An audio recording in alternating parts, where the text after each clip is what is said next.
Hello, friends. Welcome back. Or if it's your first time here, welcome to History at Sleep, the place where history slows down, where the past becomes a soft whisper, and stories unfold quietly, so you can drift away. If you enjoy these slow journeys through time, you can gently tap like or subscribe, so you'll be here next time when we open another window to the past. Tonight, we're going back to the 19th century, to a quiet house in the heart of Victorian England. The year is 1887. Outside, the last traces of daylight fade from the sky, turning the streets a deep shade of blue. A soft rain begins to fall, and the sound of carriage wheels echoes faintly down the cobblestones. Inside, the lamps are being lit. The faint hiss of gaslight fills the hall, casting a golden glow over the wallpapered walls and the framed photographs of solemn faces. The house has 3 floors, a parlour at the front, a dining room behind it, and above, bedrooms warmed by quiet fireplaces. Downstairs, the cook is finishing her work for the evening. The scent of baked bread and tea still lingers in the air. In the drawing room, a clock ticks, steady, patient, as if it has done so forever. It's nearly 9 o'clock, and another ordinary night in a Victorian home has begun. The drawing room is the quiet heart of the house. All day it waits in silence, but at night it comes alive in the gentlest way. The fire has burned low, casting soft amber light that trembles across the wallpaper. On the mantel, a porcelain clock ticks softly, its tiny brass pendulum swaying like a heartbeat.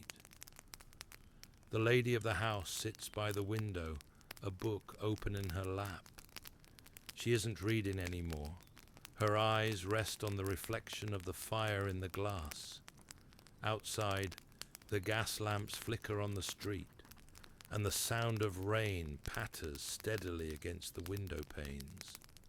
Near the hearth, her daughter works on embroidery, pulling the thread through linen with slow, careful motions. The room smells faintly of lavender and wool, and somewhere in the distance, a piano plays a waltz, soft and slightly off-key, as if played by someone too sleepy to finish the tune. A servant enters quietly, placing another log on the fire.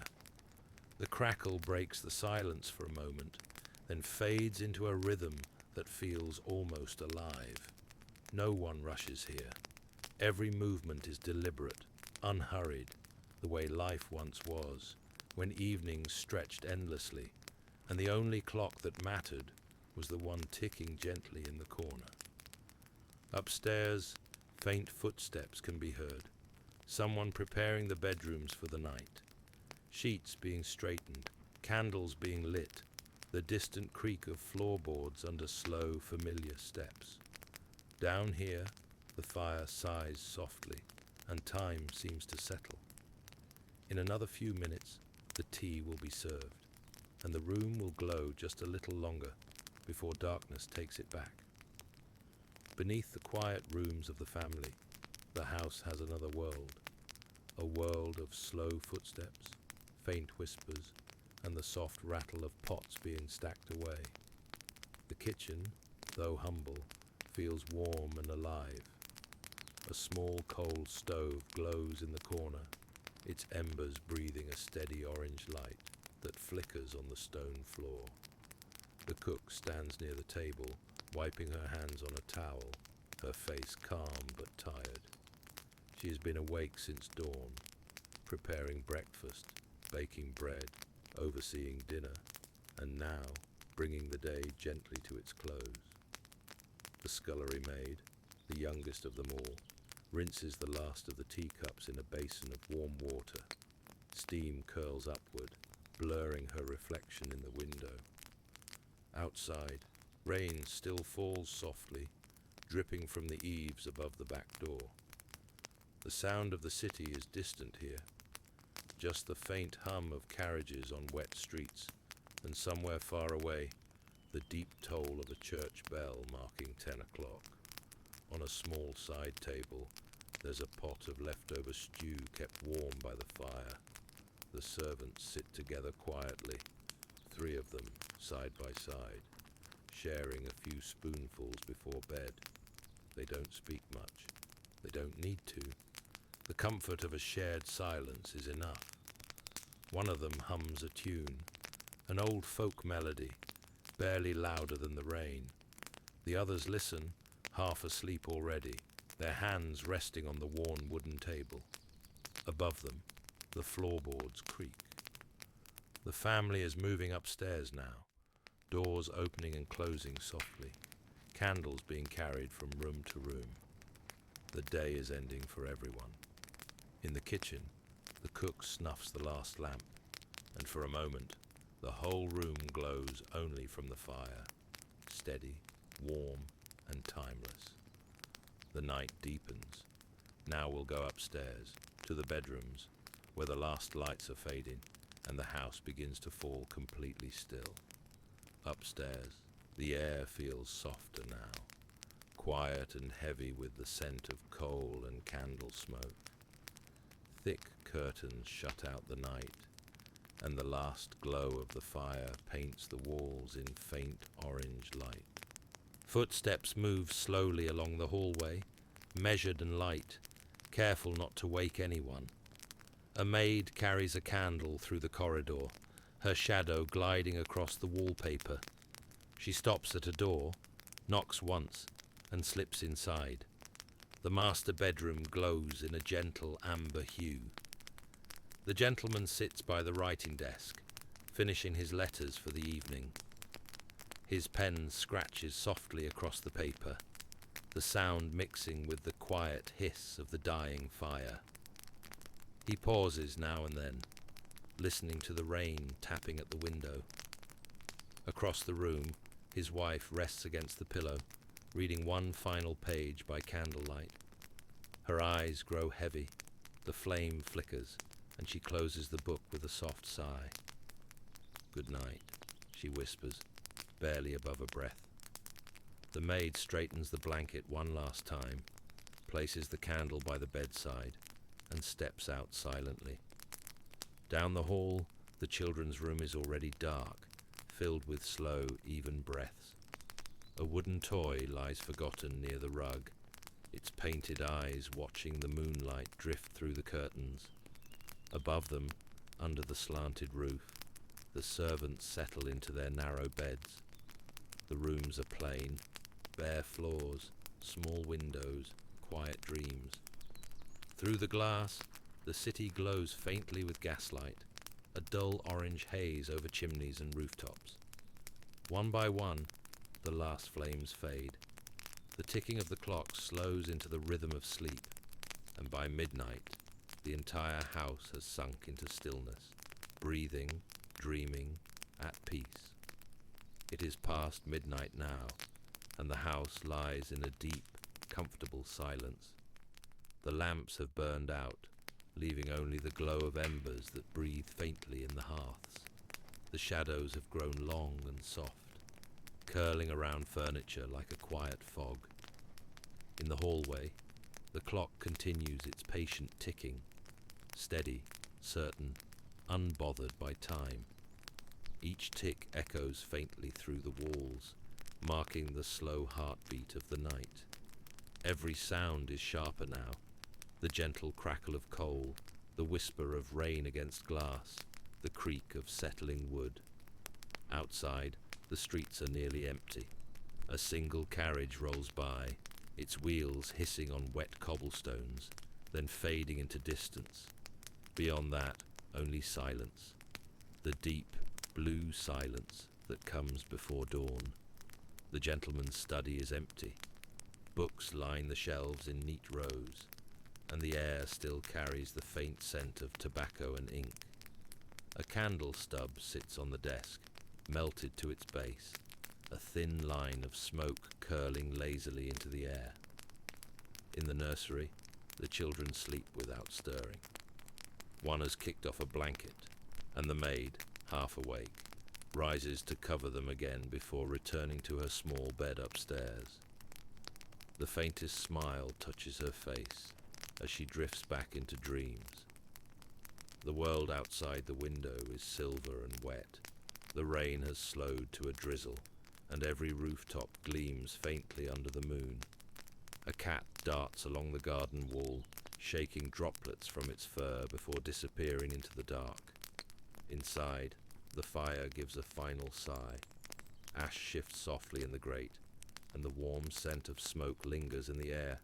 Every heartbeat, every breath, seems to move in rhythm, slow, even, and endless. By now, the entire house is asleep. The walls hold their silence.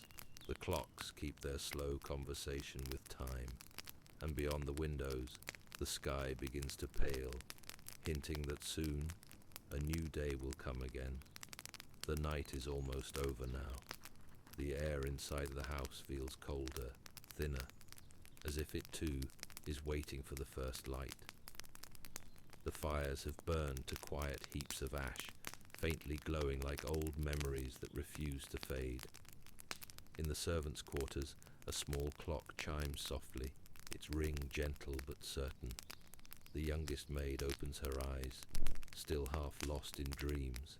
She sits up slowly, wraps her shawl around her shoulders, and slips her bare feet into worn shoes. Down the narrow stairs she goes, carrying a single candle. Its light wavers on the walls, flickering against framed pictures and old coats hanging by the door. Each step she takes releases a tiny creak from the wood, the first sounds of the new day. In the kitchen, the air is cold and still. She kneels beside the stove and opens the small iron door, blowing softly until the coal catches. A tiny orange glow blooms, then grows, filling the room with gentle warmth. Soon, another maid appears, rubbing her eyes, tying her apron. Together, they begin their quiet work, sweeping the floor, setting the kettle, folding napkins for breakfast. The house begins to wake, not with noise, but with rhythm.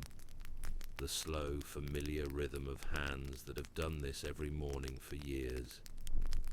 Outside, the world is changing color. The rain has stopped, and the first streaks of dawn touch the rooftops, pale grey giving way to a soft, silvery blue. From somewhere down the street, the milkman's cart rattles by, its wheels echoing through the fog.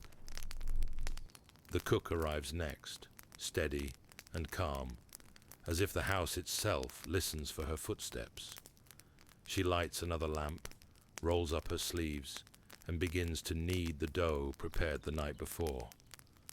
The smell of yeast and flour mixes with the scent of smoke, and slowly the kitchen feels alive again.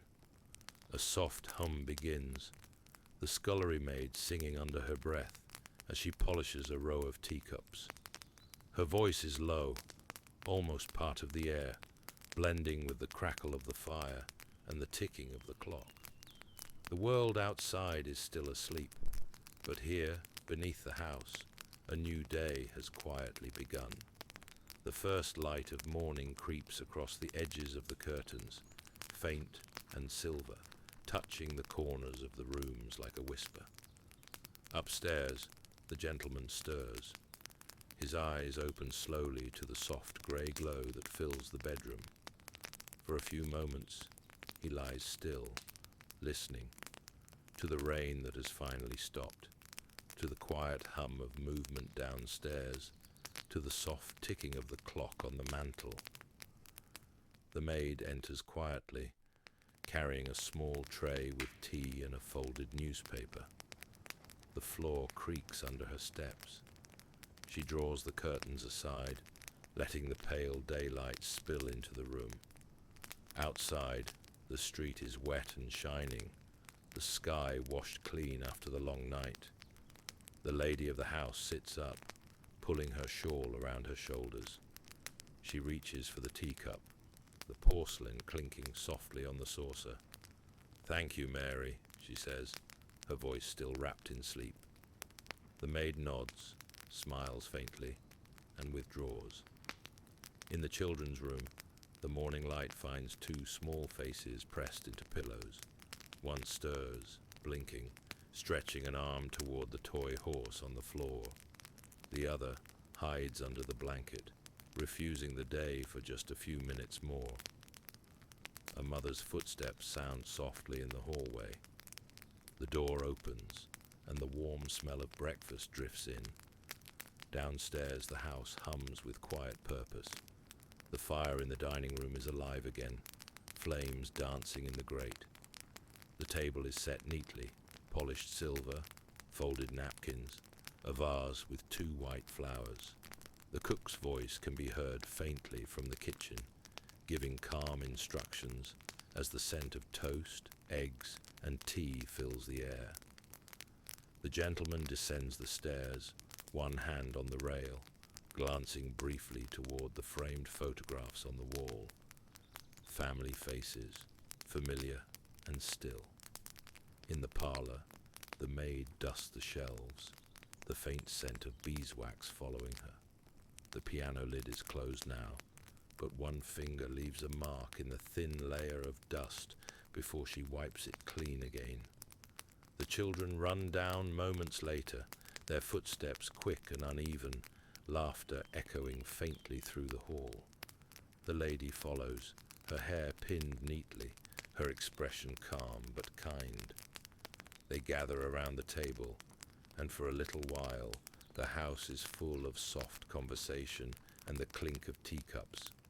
Outside, the city begins to stir. Carriages roll once more, a dog barks in the distance, and the faint sound of church bells carries through the cool morning air. Inside, the warmth of the house grows with each passing moment. The night is gone, replaced by the gentle rhythm of another day, repeating as it always has, calm, measured, and endlessly familiar. The sun is higher now, its light spilling softly across the polished floors and framed mirrors. In the main hall, the air feels warmer, the faint chill of dawn replaced by the hum of quiet activity. The servants move carefully through the house, each step deliberate, each task familiar.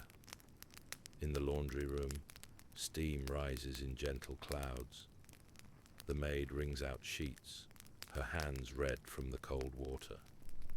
She pins them to a rope stretched near the small window where sunlight filters through, turning the fabric almost translucent.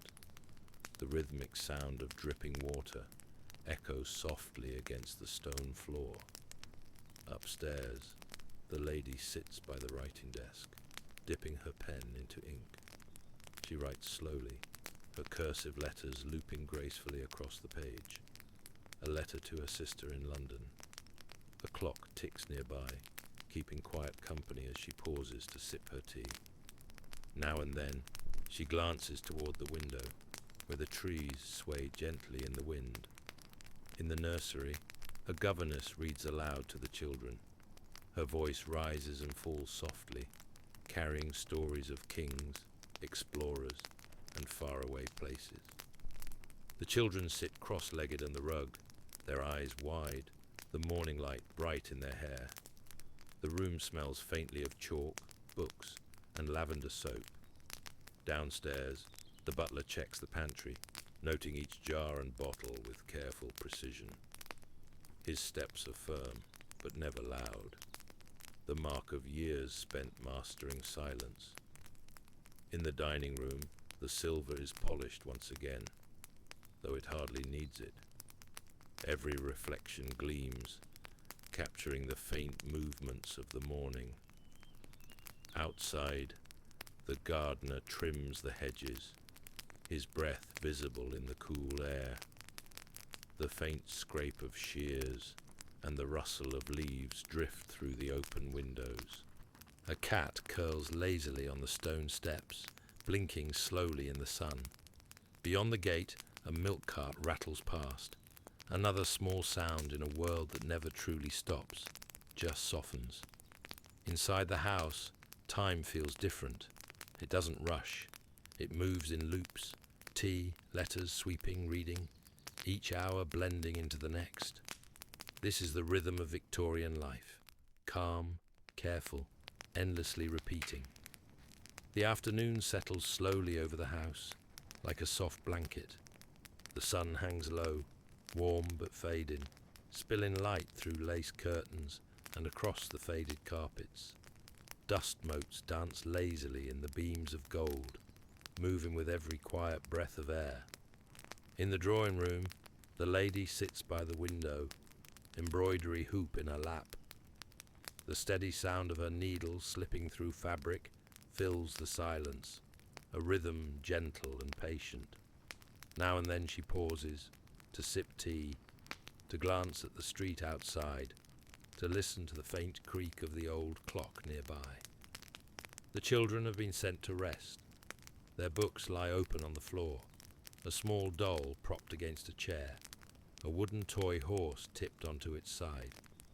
In the soft half-light, everything feels still, almost suspended in time. Downstairs, the servants take turns for a quiet meal in the kitchen. The clink of cutlery and low hum of conversation mix with the smell of fresh bread and broth. They speak softly, careful not to disturb the peace above. For a few minutes they laugh, quietly, quickly, before returning to their tasks. In the parlour, the piano stands open now. The governess plays a few slow notes, not for practice, but for comfort. The melody is simple, old and tender. It drifts through the rooms, curling around corners, fading into the distant corridors of the house. Outside, the street is calm. A man pushes a cart of coal, the wheels rumbling softly on the cobblestones. A horse passes, its hooves echoing faintly before the sound fades into the distance.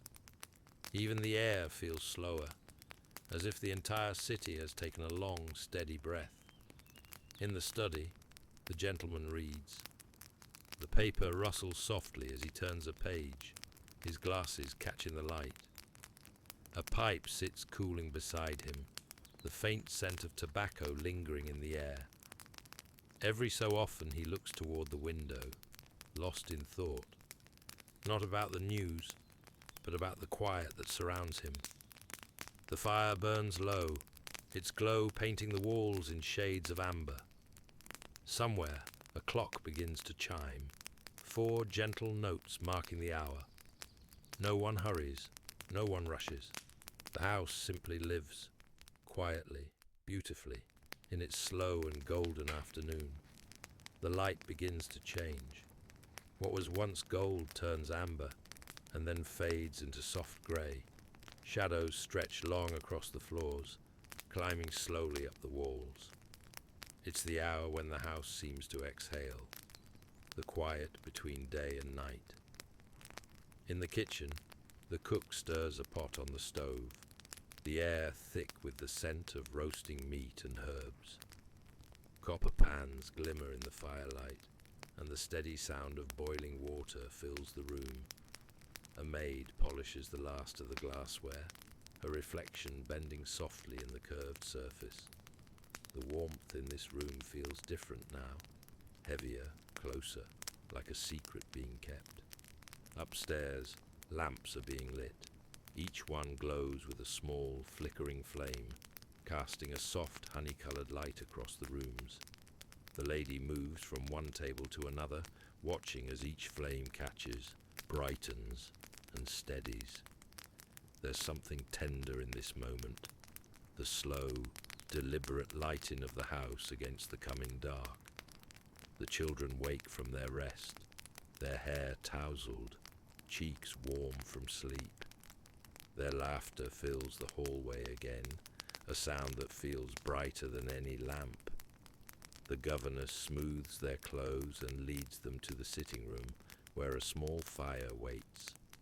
They gather close, the glow painting their faces as they whisper secrets only children can understand. The gentleman closes his book. He stands, stretching, then crosses to the window. Outside, the lamps along the street flicker to life, one by one, until the whole row glows in a soft orange haze. He watches quietly, the carriages, the silhouettes, the faint shimmer of rain still clinging to the cobblestones. Soon the bell rings, not loud, but enough. Dinner is ready. Footsteps echo through the hallway, the soft rustle of skirts, the careful click of polished shoes. They take their places at the long table, where silver gleams under the light and porcelain glows pale and perfect. Grace is said in quiet voices. Then, the clinking begins. Forks, knives, laughter hidden behind hands. The conversation drifts easily from one topic to another. A letter from London, the weather, a new book just arrived. It's a small world contained within these walls, but it feels complete. Downstairs, the servants eat later, after everything above has been cleared. The kitchen is quieter now, the fire lower, the scent of food lingering like a memory.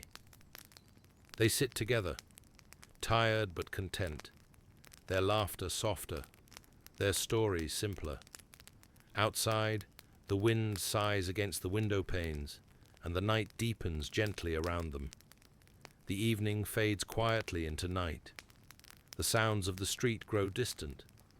A single carriage passing, a door closing somewhere down the lane, the soft echo of footsteps vanishing into the fog. Inside, the house begins to slow again. Candles burn lower, their light trembling in the still air.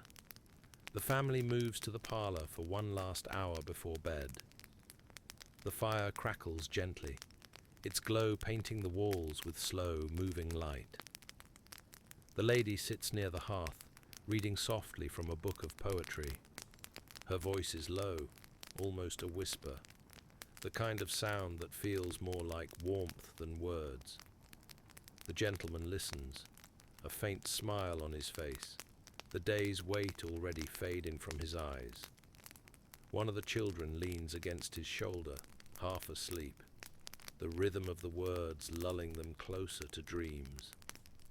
Even the ticking of the clock seems slower now, matching the pace of their breathing.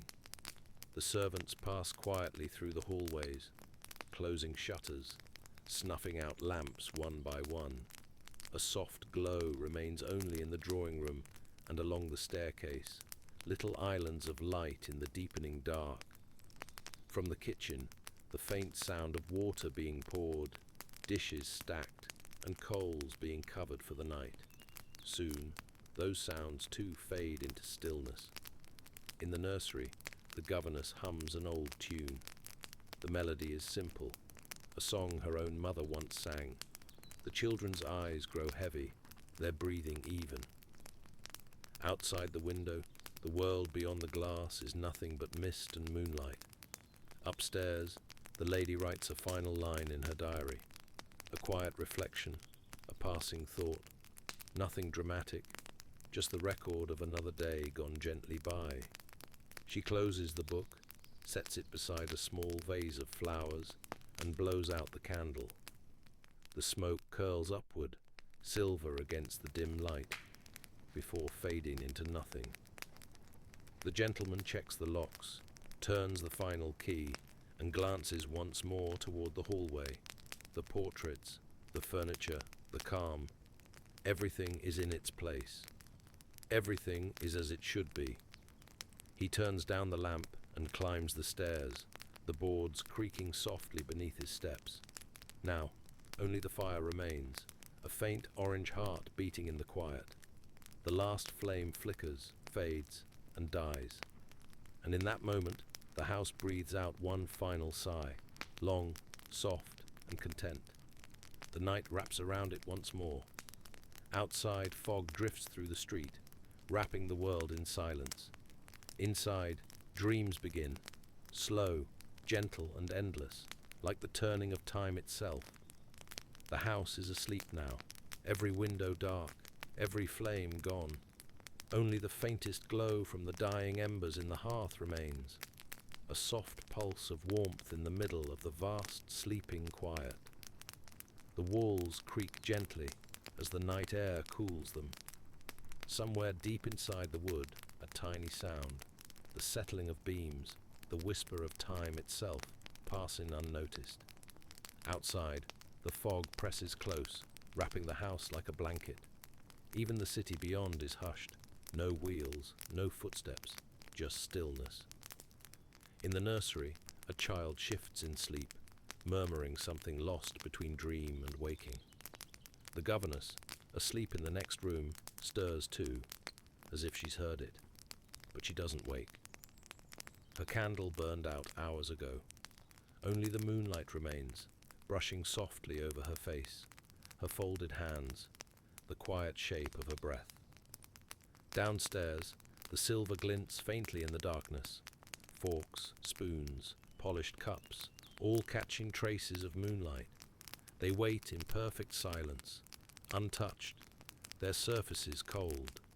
The chairs stand pushed neatly under the table, the piano lid closed, the keys sleeping beneath. Every object feels alive in its stillness, as if the house itself remembers every sound, every step, every whisper of the day just past. The wind sighs through the chimney, long and low, almost like a voice. It moves through the corridors, brushing against curtains and the edges of doors. Sometimes it sounds like breathing, sometimes like a faint, forgotten song. Outside, a lone carriage passes in the distance. Its wheels click softly over the stones, then fade into nothing. A dog barks once, far away. Then silence again, deep, endless, and whole. In the master bedroom, the gentleman dreams lightly. He turns once, his face calm, his hand resting against the coverlet. The lady beside him does not stir. Between them, the soft rhythm of sleep continues, slow, steady, human. Even the clocks seem to breathe slower now. Tick, tock, each second stretching longer than the last. They mark the passing of the night, not with urgency, but patience. A quiet witness to the deep hours when time feels almost still. Down below, the kitchen fire is nothing but ash. A single coal glows dimly, like an eye that refuses to close. The scent of the day lingers faintly. Bread, smoke, lavender soap, and beneath it all, the silence hums, rich, old, and alive. Outside, fog curls along the street lamps, and the first frost begins to settle on the cobblestones. The whole world feels paused between breaths. The Victorian house stands there, proud, calm, dreaming, holding its small universe of lives and memories inside its quiet walls. The night has deepened to its quietest point, that still, breathless hour before dawn, when even dreams grow heavy and the world feels held in suspension. The house stands perfectly still, every window black, every room folded in silence. But deep inside, small things begin to move. The fire's last ember fades and drops into ash. The wind outside softens, brushing gently at the shutters as if testing them. And somewhere, faint but certain, a clock begins to chime. 1, 2, 3, marking the slow drift of the night's final hours. In the servants' quarters, someone sighs in their sleep. A blanket shifts. The rhythm of breathing changes, signaling the first stirrings of morning long before the sun appears. The air feels different now, thinner, colder, touched by the pale light that will soon rise beyond the fog. A mouse scurries across the kitchen floor, pausing near the cold hearth. Its tiny movements sound impossibly loud in the stillness. It finds a crumb, then disappears again, vanishing into the cracks between the stone tiles. The old house, unmoving, seems to listen, not disturbed, simply aware. Upstairs, moonlight begins to fade from the curtains. The pale glow turns silver, then grey. The outlines of furniture emerge slowly from shadow. The armchair, the wardrobe, the soft shape of a folded blanket. Each object returns to form as if waking from a long dream. The lady stirs first, not fully awake, just half conscious. That fragile moment between sleep and day. Her eyes remain closed, but her body senses it. The slow brightening, the faintest warmth behind the glass. She turns over, pulling the blanket closer, unwilling yet to leave the peace of night. Downstairs, a faint creak sounds from the servant's door. The youngest maid, still wrapped in her shawl, moves carefully down the steps. She carries a candle, its small flame trembling in the cool air. Each step echoes faintly, as though the house recognizes her return. She reaches the kitchen, kneels before the stove, and opens the small iron door. Inside, she finds what she hoped for, a single coal, still alive beneath the grey ash. She blows gently, and a soft orange light blooms once again, fragile but steady. From that tiny spark, the day will begin anew. Outside, the fog begins to lift. The street lamps fade to pale ghosts in the growing light. A faint pink hue touches the edge of the sky, stretching carefully across the rooftops. And then, a bird sings, just one at first, and then another and another. Inside the house, the warmth spreads. The kitchen fills with the sound of fire, the soft bubbling of water, the quiet rhythm of footsteps. The same routine, the same care, the same patient return of life. Another day has come. The house breathes again, slow, calm, eternal. And somewhere in its heart, time folds gently forward, carrying the quiet story of yet another dawn in a Victorian world. The first light of dawn spreads across the sky, soft and silver. The fog thins, curling away from the rooftops like a sigh. Inside the house, warmth and motion slowly return, not hurried, but quiet, graceful, inevitable. The maid opens the shutters one by one. Cold air spills in, brushing against her face, and the curtains that sway gently with it. Beyond the window, the street glimmers faintly with dew, and the faint sound of hooves echoes somewhere far off. The city is waking, though still half lost in sleep. In the scullery, another fire has caught, this one brighter, steadier. A kettle begins to hum softly on the stove, steam rising in delicate spirals that fade into the pale air. The smell of bread, faint and sweet, drifts through the halls again. It's the same as yesterday, and the day before, and countless days before that. The same rhythm the house has always known.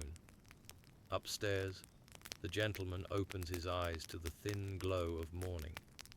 He listens to the quiet stir of footsteps below, the faint ring of china, the far-off cry of a carriage man. The sound is distant, but familiar, as if the world itself is gently reminding him that another day has begun. He sits up slowly, the cold air brushing his hands as he pulls on his dressing gown. The lady is already awake, seated at her vanity, brushing her hair in slow, measured strokes. Each motion catches the light from the window, turning strands of hair into gold for a moment before the brush falls again. The mirror reflects a calm face, a quiet start, a ritual of ordinary grace. Downstairs, the governess checks on the children. They sleep still, faces soft and peaceful, untouched by time. She smiles faintly, adjusts a blanket, and steps back into the hall. The soft creak of the floorboards under her feet is the only sound, the heartbeat of the house itself. Soon, the first rays of true sunlight enter through the front windows.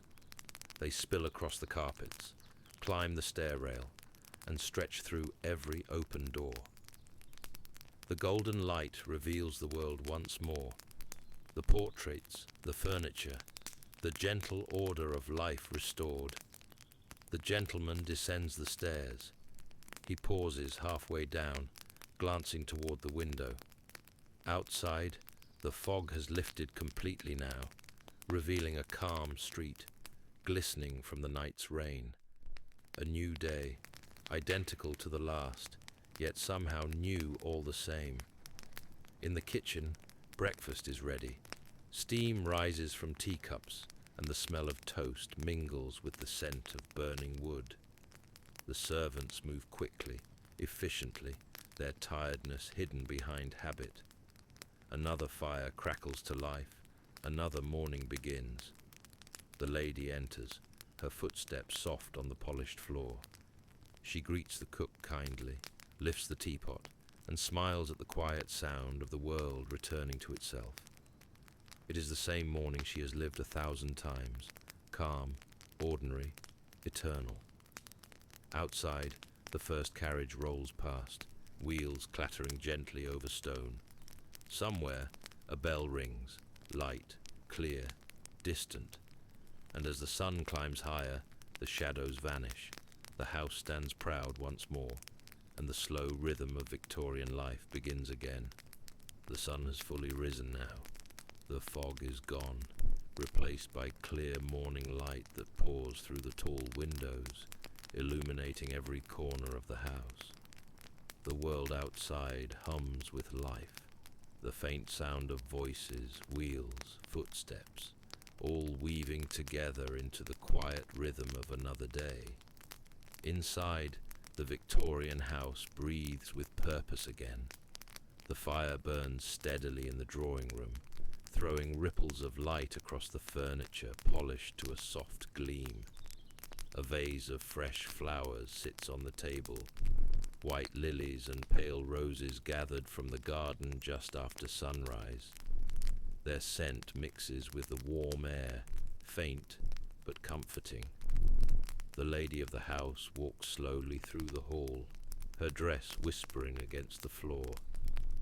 She stops by the front window, watching as a carriage passes by. The driver tipping his hat, the wheels splashing through shallow puddles left from the night's rain. The morning feels clean, renewed. There's work to be done, but there's no rush, only calm order, familiar routine. In the study, the gentleman sits at his desk. He unfolds a letter just delivered, the wax seal breaking with a soft crack. The paper rustles as he reads, the sound almost blending with the ticking clock on the mantel. Outside, sunlight glances off the glass, filling the room with a golden stillness. Downstairs, the kitchen is alive again. The cook moves briskly between the stove and the pantry, her movements sure and practiced. A pot simmers quietly. The scent of herbs and butter fills the air. Nearby, the scullery maid hums a tune as she polishes the silver, her sleeves rolled high, her hands red from warm water. In the garden, the gardener trims the hedges, steady and unhurried. Birds flit between the branches, their songs bright and scattered. The sound of shears, snip, snip, joins the morning chorus, a rhythm that matches the steady pulse of life inside. Upstairs, sunlight spills across the nursery floor. The children sit at a small table, heads bent over paper and ink, guided by the governess's calm voice. The faint scratch of pencils fills the air, broken only by a soft laugh or whispered secret. Outside the window, the world beyond seems very far away. This small universe feels complete. The butler moves silently through the corridors, checking doors, ensuring everything stands as it should. The lamps are extinguished, the curtains tied neatly, the mirrors free of dust. His reflection passes briefly in the glass. like a shadow of time itself. By mid-morning, the house has found its rhythm, steady, serene, eternal. Every sound has softened into harmony. Footsteps, whispers, laughter, the rustle of papers, the low hum of fire. This is what life feels like here. Calm, measured, endlessly repeating. Outside, the city grows louder, but the house remains its own world, a pocket of quiet among the noise. The light shifts gently across the walls, the clock ticks onward, and life continues in the way it always has. By afternoon, the light softens again. It slips across the windows, no longer sharp and golden, but pale and slow, the kind of light that seems to stretch time itself. The shadows on the walls lengthen gently, familiar in their shape, like the memory of every afternoon before. In the drawing room, the lady sits by the window with her embroidery once more. The quiet sound of the thread pulling through fabric fills the room, steady and soothing. Every few moments she looks up, not to see anything in particular, but simply to rest her eyes, to breathe, to listen to the faint rustle of the world outside. The gentleman has retired to the library. Books line the walls in neat rows, their spines faded but proud. Dust dances in the light, and the faint scent of old paper lingers in the air. He writes with deliberate care, not for publication or urgency, but for thought itself. Outside the window, a bird perches on the sill, its tiny movements barely breaking the stillness. In the nursery, the children play quietly on the floor. Wooden blocks, small dolls, marbles rolling across the rug. Tiny sounds, tiny worlds. The governess watches from a chair nearby, sewing in her lap, her voice occasionally rising to remind them to be gentle, to share. A clock chimes softly in the hall, marking another hour past. Downstairs, the servants move in calm rhythm. The cook kneads dough on the wooden counter, dusting the surface with flour that drifts like pale snow. The scullery maid hums again, the same tune as the morning, though slower now, almost dreamy. Pots clink, the kettle whistles, the old cat stretches by the hearth and falls back asleep. Outside, the garden glows under the fading sun. The air smells of grass and damp earth, of leaves slowly beginning to dry. A gardener wipes his brow, looks up at the sky, and smiles faintly at the thought of evening coming soon. A light breeze passes through the hedges, stirring the flowers just enough to make them sway, like they're listening to something. Inside, the rooms grow warmer, filled with a soft, golden haze. The piano stands open again, and a few slow notes drift through the air. Not a song, but a mood. It's the sound of time stretching, neither rushing forward nor standing still, just existing quietly, peacefully. In the study, the gentleman sets his pen down and looks at the clock. Soon it will be evening again. The lamps lit, the table set, the same calm circle closing once more. He smiles slightly, not from excitement, but from the comfort of it all. This life without haste, without noise, without change. The house seems to sigh with him. The same floors, the same walls, the same slow rhythm of hands and hours. And beyond its doors, the city hums on. But here, inside, time feels endless. Evening returns once more. It doesn't arrive suddenly. It drifts in, quietly, like a guest who's been here before. The sunlight fades by degrees, slipping from gold to amber, then from amber to a cool grey that settles along the floor. In the drawing room, the lady pauses her sewing. She places the hoop aside, smooths the fabric over her lap, and gazes toward the window. Outside, The sky glows faintly at the edges, the last breath of day giving way to dusk. She doesn't rush to light the lamps yet. There's beauty in this soft half-light, the kind that makes everything seem to hold its breath. The gentleman closes his book. He stretches, glances toward the clock, and smiles faintly. It's always the same time, always this same quiet moment before the lamps are lit. He rises, walks to the window, and stands there for a while. The street beyond looks almost painted. Still figures, soft smoke rising from distant chimneys, the faint shimmer of evening mist. Downstairs, the cook prepares supper. The sound of the fire crackling returns. The scent of roasted vegetables and bread fills the hallways. The kitchen glows with orange light, and shadows move gently along the walls. The servants speak softly, their voices low and content, small fragments of laughter, of stories shared between duties. The butler moves through the halls, lighting lamps one by one. Each small flame blooms into life, chasing the dusk from corners and stairways. Soon the house glows again, not brightly, but warmly, like a lantern standing against the coming night. Every flicker of light adds to the sense of calm, of something sacred in this routine. In the nursery, the governess gathers the children close. She reads aloud from a small book, a fairy tale, familiar but still magical. Their eyes are heavy now, their heads resting against her shoulders. Outside, a night bird calls once, a gentle sound that blends with her quiet voice. The lady rises, taking one final look around the room before she joins the family for dinner. Her reflection glides past the mirror, calm, graceful, unchanged. She moves through the hall, her dress whispering softly as the shadows follow her. Dinner is simple tonight, and peaceful. The conversation flows easily. Stories, recollections, small laughter that echoes faintly beneath the high ceiling. The silverware gleams in the lamplight.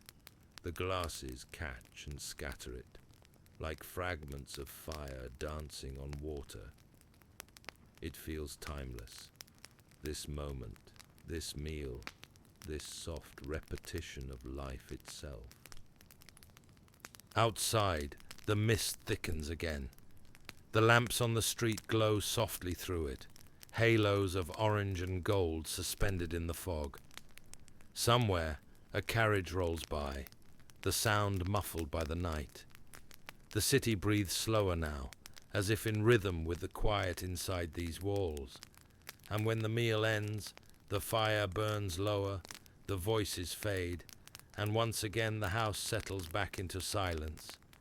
The same silence that has visited every night before, and will come again, as faithfully as the light. The hour grows late, dinner has ended, and the household begins its slow retreat into night. Soft footsteps move through the halls, steady, unhurried, as candles flicker in their holders. In the drawing room, the lady stands for a moment by the piano. Her fingers touch the keys, not to play, but just to feel the cool smoothness of ivory beneath her hand. Then she closes the lid gently and exhales, a quiet sigh that sounds almost like contentment. The gentleman lingers by the fire, his book open again, though his eyes are distant. The flames cast a warm glow on his face, painting faint shadows across the room. He reads a few more lines, then sets the book aside and watches the embers for a while, glowing softly, breathing like something alive. In the kitchen, the servants finish their work. The clatter of dishes has quieted, replaced by the low hum of conversation. The cook wipes the counter, the scullery maid polishes the last bit of silver, and the butler extinguishes the lamps one by one. When all is done, the kitchen returns to silence, Only the faint ticking of the clock remains. Upstairs, the nursery is dark, except for the soft glow of a small candle. The children sleep deeply, their dreams light and untroubled. The governess closes the storybook, lays it gently on the table, and looks out the window. The mist outside curls against the glass, and the world feels far away, distant, quiet, perfectly still. The lady moves through the hall toward her room. The fabric of her dress rustles softly, echoing faintly against the walls. In her chamber, the maid helps her unpin her hair, the strands falling loose in the lamplight. There is no hurry, only ritual. Each gesture slow, deliberate, graceful. When the lamps are finally dimmed, the room glows faintly, like a memory of warmth. The gentleman joins her soon after. They exchange only a few quiet words, the kind that don't need thought, only familiarity. He sets his candle on the bedside table, and the flame flickers between them for a moment before it's blown out. Darkness fills the room, soft and deep, and for a while there is nothing but stillness. Below, the last servant checks the doors, the windows, the fires.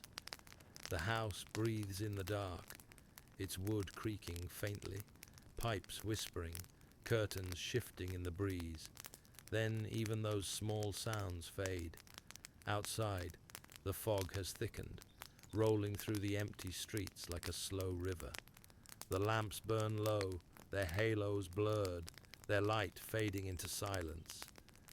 The city has gone to sleep, and the Victorian house stands quiet and timeless, a single warm heart in the vast stillness of the night. After midnight, the house has fallen completely still. Every door is closed, every lamp extinguished. Only the faintest light, a pale trace from the moon, seeps through the curtains, drawing soft silver lines across the floors.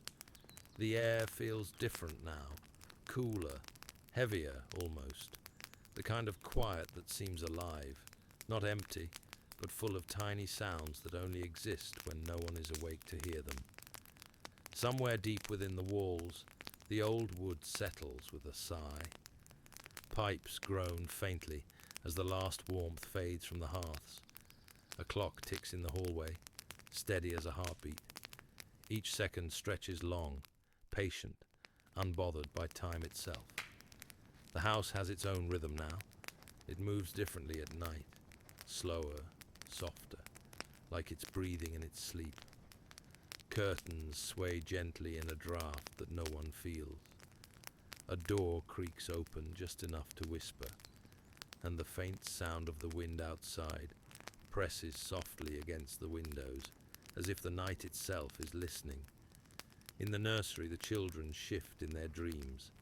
A doll lies on its side near the cradle, its porcelain face half lit by the moon.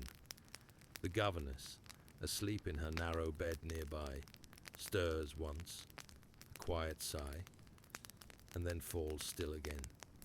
Down in the kitchen, the embers have nearly died. Only one faint orange glow remains beneath the ash. The smell of smoke lingers, gentle, familiar, and the iron pots gleam faintly in the silver light. The cat, curled near the hearth, lifts its head for a moment, blinks slowly, and goes back to sleep. In the main hall, the great clock continues its slow, endless work. The pendulum swings like the breath of time itself. With every motion, the shadows shift, long, narrow, graceful, stretching and fading with each quiet tick. Outside, the fog has swallowed the street completely. The lamps burn dim, halos fading into the grey. Somewhere, a carriage passes, wheels muffled, hooves echoing distantly, then gone. Inside, nothing stirs, not a whisper, not a step. The entire world seems to pause, wrapped in stillness, as if the house itself has slipped into its own dream. A dream of warmth, of voices, of life that will return again with the dawn. And so the night continues, hour after quiet hour, a long, peaceful stretch of silence that belongs only to the walls, the wind, and the ticking of the clock. It is the hour before dawn, that strange in-between time when the night still holds the house tightly, but the first traces of morning are beginning to stir at its edges. The air is cold now, the kind of cold that seeps into the wood, into the walls, into everything that waits in silence. The moon is sinking. Its pale light glances off the windows, fading slowly as the horizon begins to change. Not yet bright, not even blue, just the faintest breath of grey pushing against the dark. Inside, the house sleeps deeply. Every room holds its own quiet. The nursery with its tiny breaths, the drawing room with its still piano, the kitchen with its quiet hearth. But somewhere, faintly, the rhythm of life begins again. The first sound comes from the hall clock. It strikes softly, marking the hour, and then settles once more into its steady ticking. Each note echoes through the house like a reminder. Another night has passed. A few moments later, footsteps stir above. The maid wakes before the sun, as always. She moves carefully, trying not to wake anyone, pulling on her shawl, lighting a small candle, whispering to herself as she goes. The flame flickers against the wall, fragile but determined, and just like that, the house begins to wake. Downstairs, she opens the kitchen door. Cold air rushes in, sharp and clean. She kneels by the hearth, stacking wood with practiced hands. When the first spark catches, the darkness softens. The light grows, orange and steady, pushing the night away one quiet inch at a time. The old cat lifts its head and stretches, then curls closer to the warmth. The sound of kindling cracking fills the room, small, crisp, familiar. The maid smiles faintly, rubbing her hands together before beginning her morning work. Upstairs, the faint sound of stirring begins. A door opening, a cough, the rustle of bed sheets.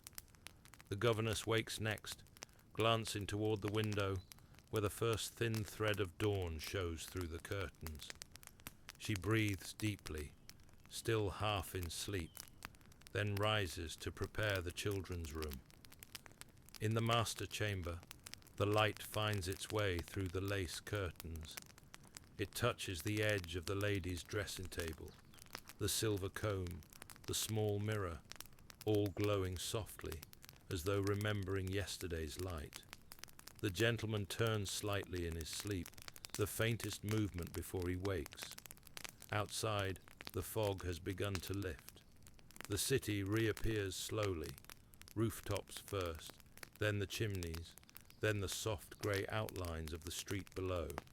The lamps are still burning, their flames weak in the growing light. Somewhere far away, a bell rings once. And just like that, the silence of the night begins to unravel. Not abruptly, never abruptly, but gently, patiently, like every morning before. Morning returns, slow and soft. Light seeps through the curtains like a pale river, spilling across the floors, the walls, the quiet corners of every room. It's not bright yet, only gentle, the kind of light that carries warmth without noise. The first true sounds of the day begin. The kettle hums faintly in the kitchen, the clink of dishes, the rustle of fabric, the faint scrape of a chair being pulled back. All of it feels careful, as though the house itself doesn't want to disturb the peace that lingers from the night. The maid hums softly as she polishes the silver. Her tune is simple, wordless, but it fills the kitchen like sunlight itself. The cook enters soon after, tying her apron and nodding in greeting. They move together without speaking much, practiced rhythm, every motion known by heart. The scent of fresh bread begins to rise, warm and alive, blending with the faint smell of wood smoke. Upstairs, the children are awake now. Small voices echo down the hallway, laughter muffled by thick carpets and half-closed doors. The governor stands near the window, helping them dress. Steady hands, soft patience. Outside, a cart rolls past the house, its wheels crunching faintly on the damp street. The city is waking too. In their room, the lady and gentleman prepare for the day. The lady sits at her vanity, brushing her hair in long, even strokes. The mirror catches the morning light, scattering it across her pale silk dressing gown. The gentleman stands by the window, adjusting his collar, his expression calm, the same quiet focus that greets every morning. Neither speaks for a while. They don't need to. The rhythm between them is as familiar as the ticking clock downstairs. When the bell rings, breakfast is served. The dining room glows again. Polished wood, fine china, sunlight sliding across the tablecloth. The family gathers, voices low but warm. Steam rises from the teapot, curling upward before vanishing into the light. It's peaceful, ordinary, unchanging, and somehow that makes it beautiful. Outside, the last traces of fog fade away. The garden glistens with dew, the air filled with the scent of wet earth. A gardener begins his work, trimming, sweeping, humming softly to himself.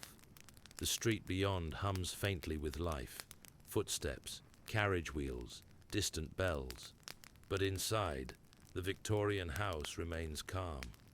Every sound, every breath, every glimmer of light feels like a continuation of what came before, as if time here doesn't move in lines, but in circles, each morning gently folding into the last. By late morning, the house has settled into its steady rhythm again. The rush of waking has passed, replaced by calm, measured motion, the quiet heartbeat of daily life. Sunlight now fills every room, golden and soft, resting on the polished wood and patterned wallpaper. The air smells faintly of soap, tea and flowers brought in from the garden earlier that morning. There's movement everywhere, but nothing hurried. In the drawing room, the lady sits by the window with a letter in her hand. The paper is thin, the ink slightly smudged from travel. She reads slowly, her expression thoughtful, the corners of her mouth lifting once in a quiet smile. When she finishes, she folds the letter neatly, ties a small ribbon around it, and places it in a drawer with dozens of others, each one part of the story of her days. The gentleman, as always, has gone to the study. The door is slightly ajar, and the faint scratch of his pen can be heard through it. He pauses occasionally, glancing at the window where sunlight flickers against the glass. Outside, the city hums faintly. A carriage passing, a distant voice calling out, the sound of hooves on stone. But here, inside these walls, the noise feels far away, softened by distance and routine. The servants move quietly through the halls, their steps light and even.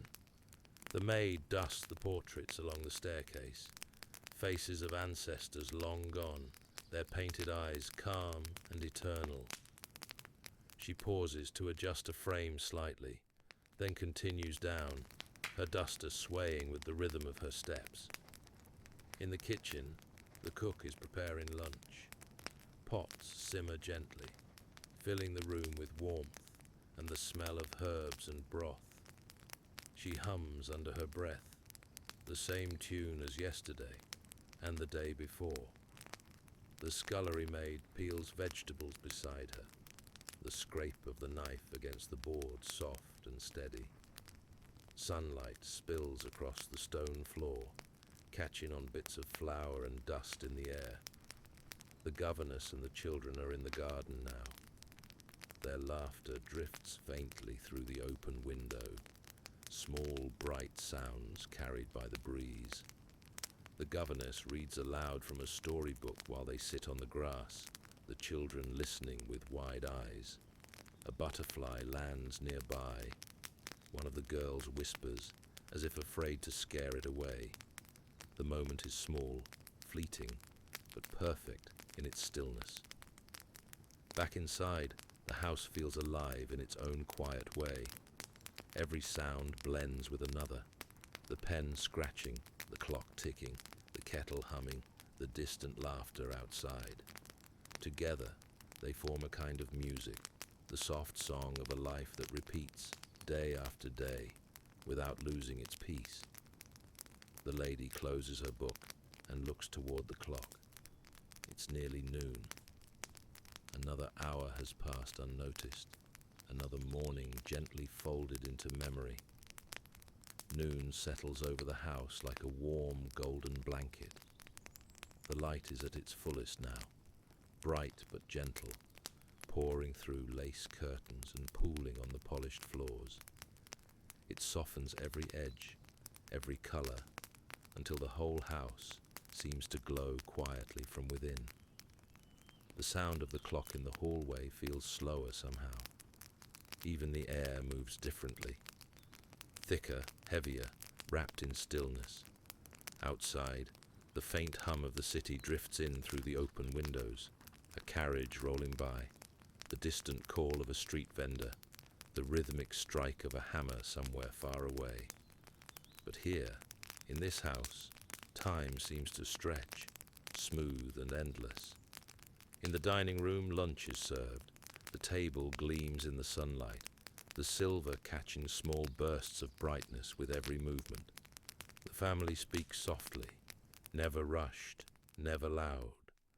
The children's laughter comes and goes, like the wind moving through the trees outside.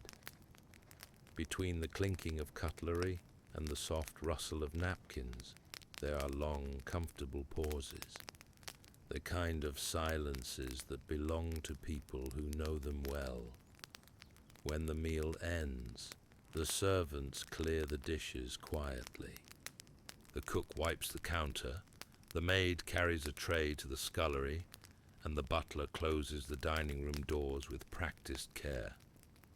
The clatter of dishes fades, and soon the house falls back into its calm rhythm once again. Upstairs, the lady returns to the parlor. She sits by the window with her embroidery, the fabric stretched tight in the wooden hoop. Her needle moves in slow, precise motions, each stitch small and even. Every now and then, she stops to look outside. The garden below shimmering in the light, bees moving lazily from flower to flower. She smiles faintly, her hands resting in her lap, the silence wrapping around her like a familiar shawl. The gentleman remains in his study. He writes for a while longer, his thoughts wandering between letters and ledgers, though the warmth of the day makes concentration soft and fleeting. He removes his spectacles, rubs his eyes, and leans back in his chair. The sound of a bird outside catches his ear, steady, rhythmic, almost like a clock of its own. For a few moments, he listens, letting the thought of work drift quietly away. In the nursery, the children nap, curtains drawn, toys neatly arranged. The room feels untouched by time. The governess sits in a chair by the bed, a book open but unread in her lap. Her eyes grow heavy in the still air, and she too drifts into sleep. Downstairs, the housekeepers rest as well. The kitchen is nearly silent, just the faint crackle of the cooling stove, the ticking of the wall clock, and the sigh of the breeze slipping through the open door. Outside, the sun stands high, unmoving. The shadows are short, the colours bright and clean. Even the air seems to have paused, heavy with quiet, as if the whole world is holding its breath. This is the stillest part of the day, the hour when everything stops, and time itself seems to sleep. The afternoon unfolds slowly, as if the house itself is reluctant to wake from its noontime dream. The sunlight has softened now, no longer bright and sharp, but mellow and golden, slipping gently across the walls. The air feels warmer, thicker, touched by the faint scent of flowers drifting in from the open garden door. The house begins to stir again. In the kitchen, the cook moves quietly, preparing for the evening meal.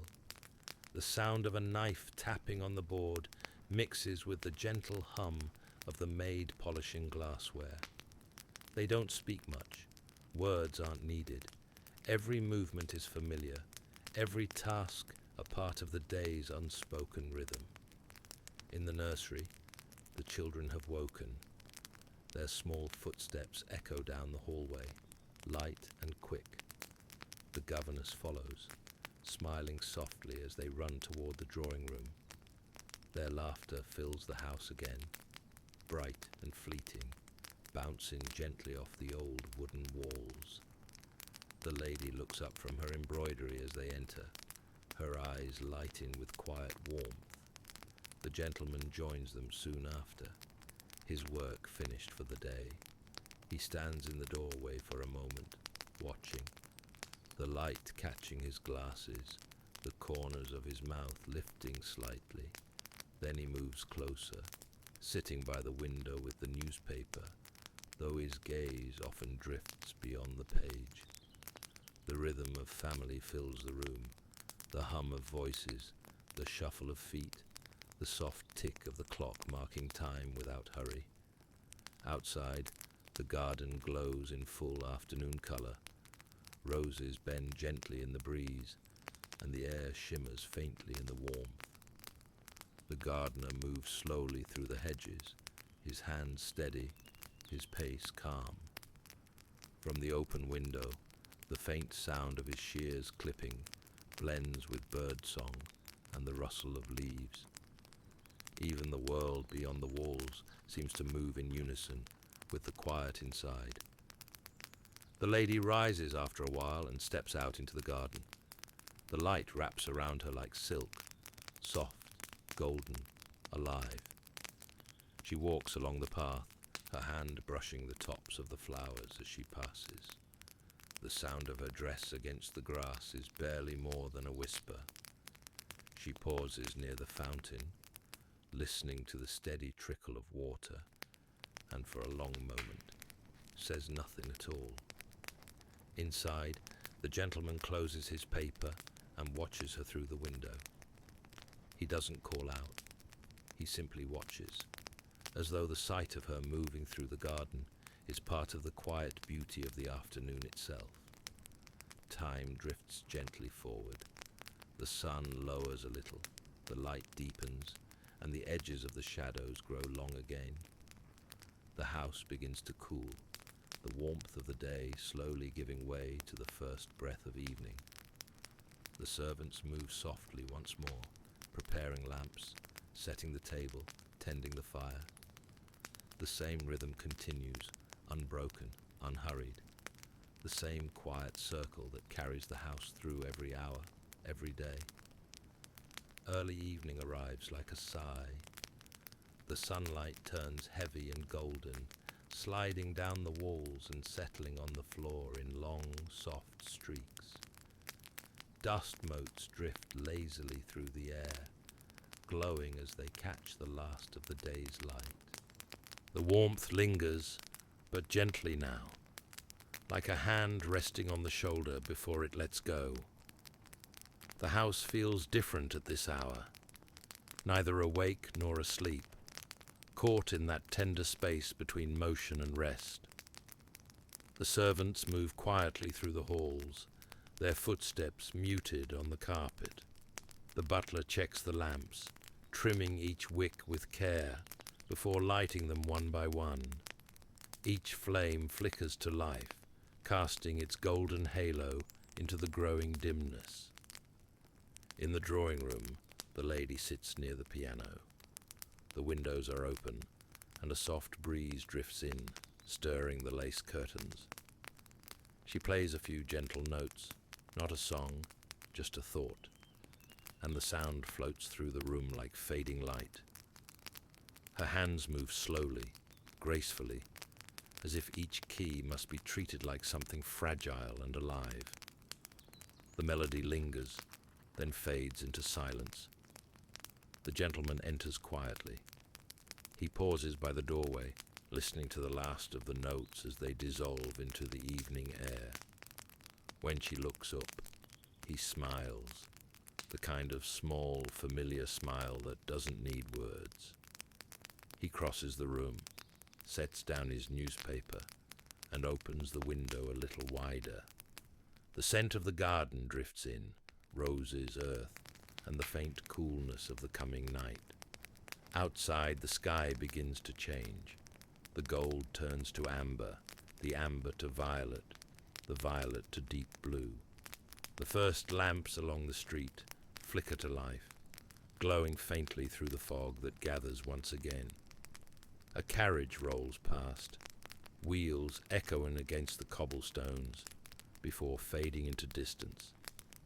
The children, dressed for supper, are gathered in the parlor now. Their voices fill the hallways, soft laughter, tiny questions, the rustle of skirts and shoes. The governess reminds them to mind their manners, smoothing a wrinkle here, adjusting a bow there. The light catches their faces, bright, untroubled, full of the quiet joy of evening.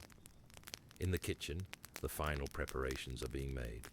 The cook stirs one last pot, tastes, nods, and calls softly to the maid to bring the dishes out. Steam curls into the air, catching the lamplight. The scent of roasted vegetables and fresh bread spreads through the house, warm and comforting. Dinner is served soon after. The table glows under the soft light of the chandelier, the silverware gleaming, the glasses reflecting tiny stars. Voices rise and fall gently, familiar, kind, unhurried. The clink of cutlery and the low murmur of conversation become the evening's music. And outside, the garden darkens completely. The last traces of daylight fade behind the rooftops, leaving only the glow of windows and the faint whisper of wind through the hedges. The world seems to pause again, holding its breath, waiting for night to take its place. Inside, warmth remains, the glow of the lamps, the slow rhythm of voices, the peace of routine, all of it folds together, wrapping the house in quiet comfort. Nightfall comes gently. There's no rush, only a slow dimming, a soft retreat of light and sound. The dinner plates are cleared away, the silver polished and returned to its place. The last words of conversation fade, replaced by the faint crackle of the fire still burning in the grate. The family lingers a while longer in the dining room.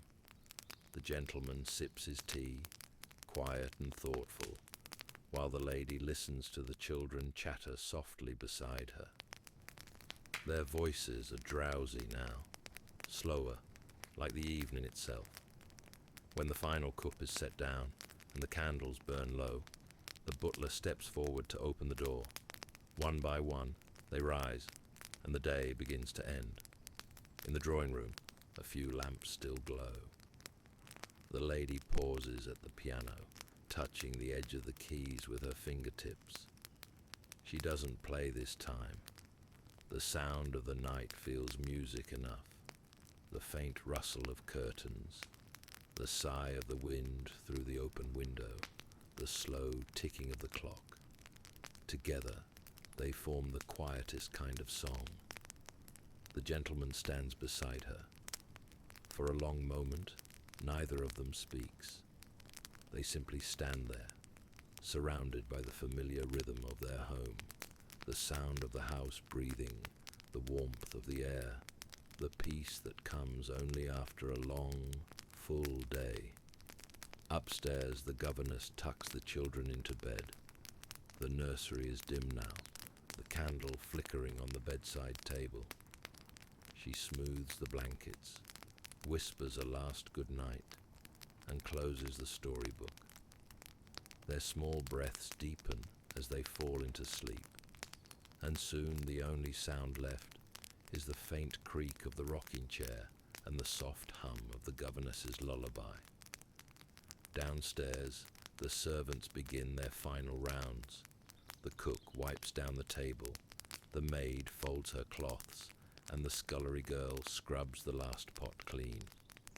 The kitchen, so full of motion all day, now falls silent again. The hearth glows low, painting long shadows on the worn stone floor. The butler extinguishes the hall lamps one by one as he moves toward the door, each small flame fading into darkness.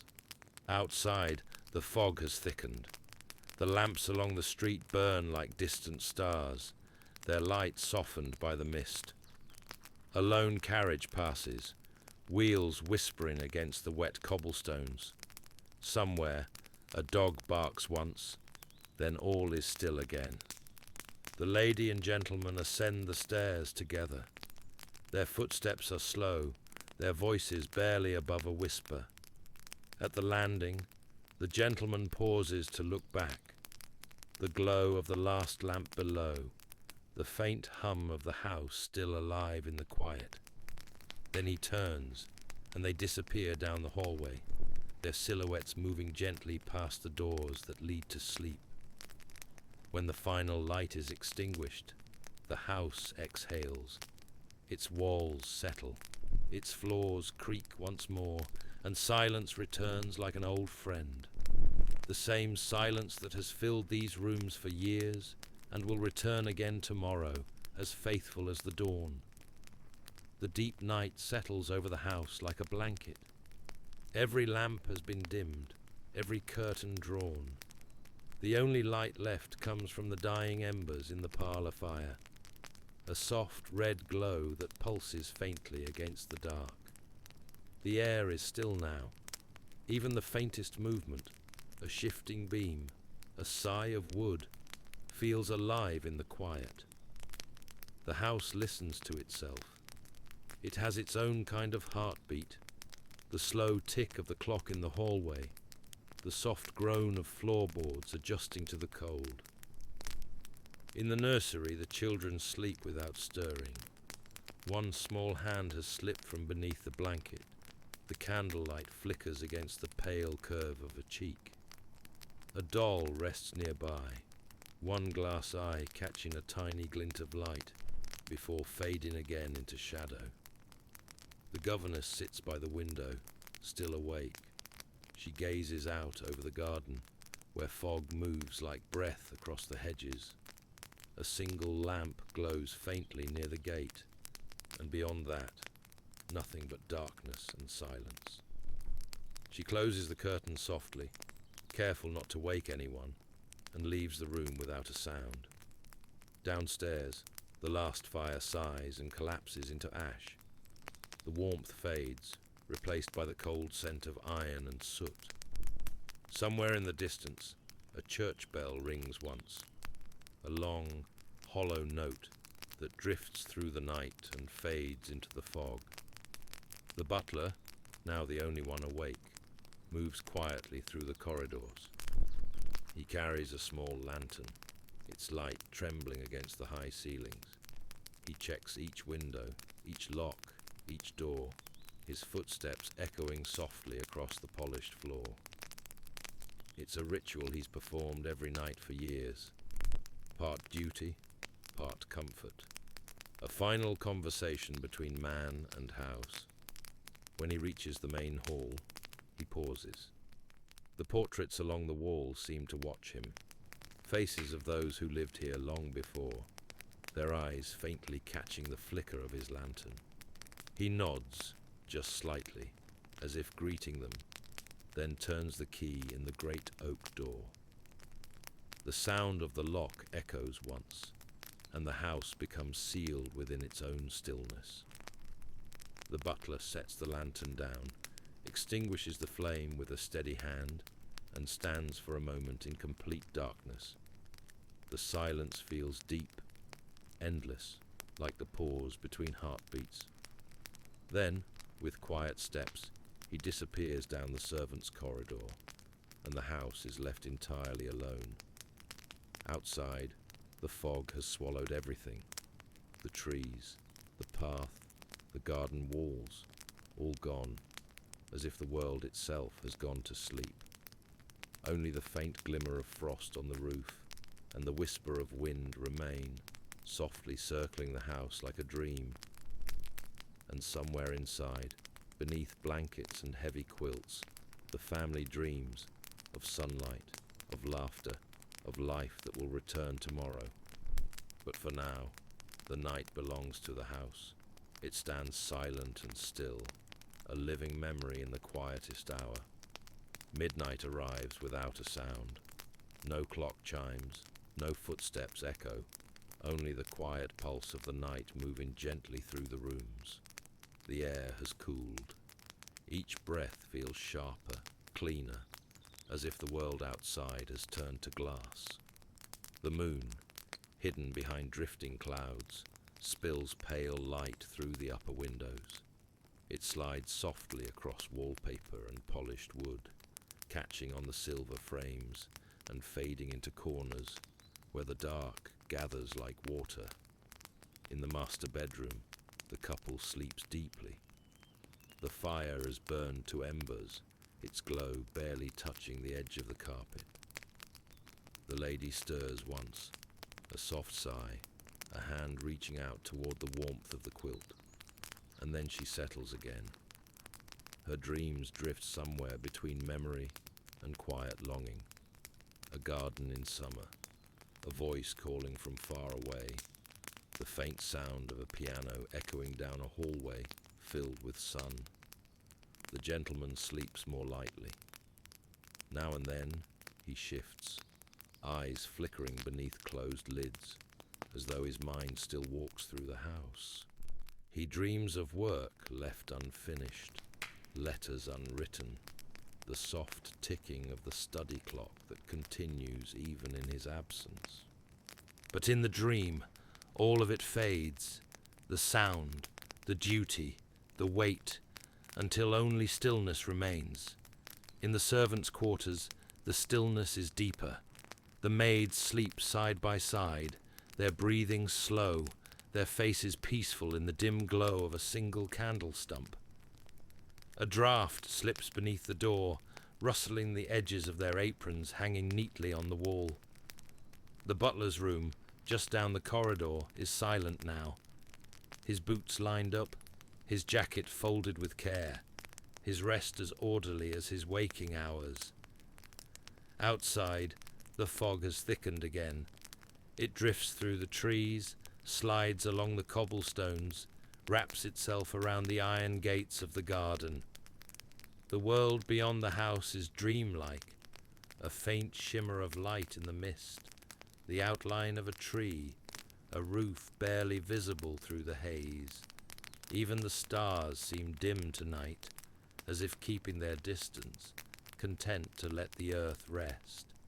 Somewhere in the attic, the wind hums softly through a crack in the window frame. It's not a cry, not a moan, just a long, low whisper, like the voice of the past passing through the beams. Old trunks sit in the dark, filled with clothes, letters, forgotten toys.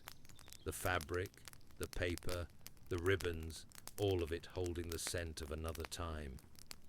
If someone were to open one now, they might still find traces of sunlight pressed into the folds, or the faintest echo of laughter sealed in the dust. Down below, the house holds its breath. The walls seem to listen to the night, and the night, in turn, listens back. There's no hurry, no movement, only that deep, slow rhythm, the heartbeat of an old house, alive even when everyone within it dreams. The hour between dreams has come, that quiet space where the world is neither night nor morning, where the boundaries blur and even silence seems to breathe. The house, for all its stillness, begins to stir in its own secret way. The timbers creak softly, settling with a low sigh as the cold presses in. Somewhere deep inside the walls, the old pipes groan, a sound like distant murmuring, as though the house itself remembers voices long gone. In the master bedroom, the fire has gone out completely. The last bit of warmth lingers in the ashes, fading with each breath of air that drifts from the chimney. The lady shifts slightly beneath her quilt, a flicker of dream still caught in her expression, a garden path, sunlight, and someone walking toward her from the fog. But as she reaches out, the dream slips away like smoke through fingers. In the nursery, the smallest child stirs, a faint whimper, a restless turn beneath the blanket. The moonlight touches his face, soft, silvery, kind. The sound of the wind, brushing gently at the window pane, soothes him back to sleep. The doll on the chair seems to watch over him, its glass eyes catching a single glint of reflected light before darkness returns.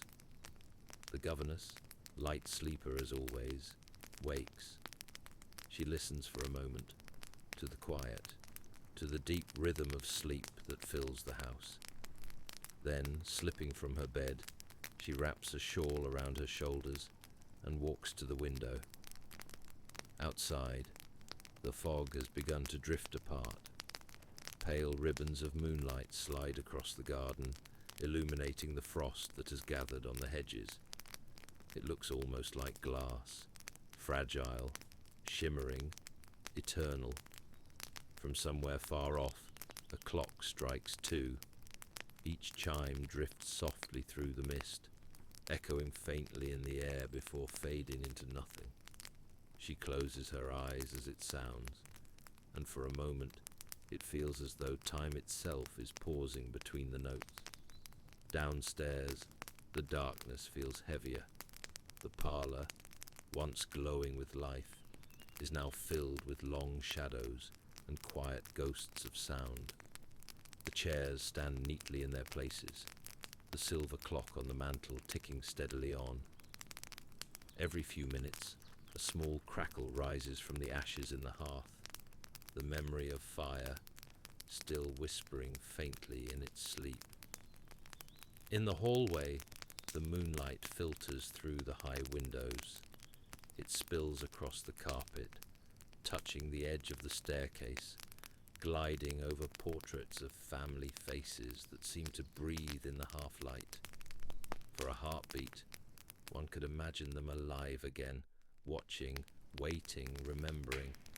And somewhere deep in the house, perhaps the cellar, perhaps nowhere at all, there's the faintest sound, a soft tap, a creak.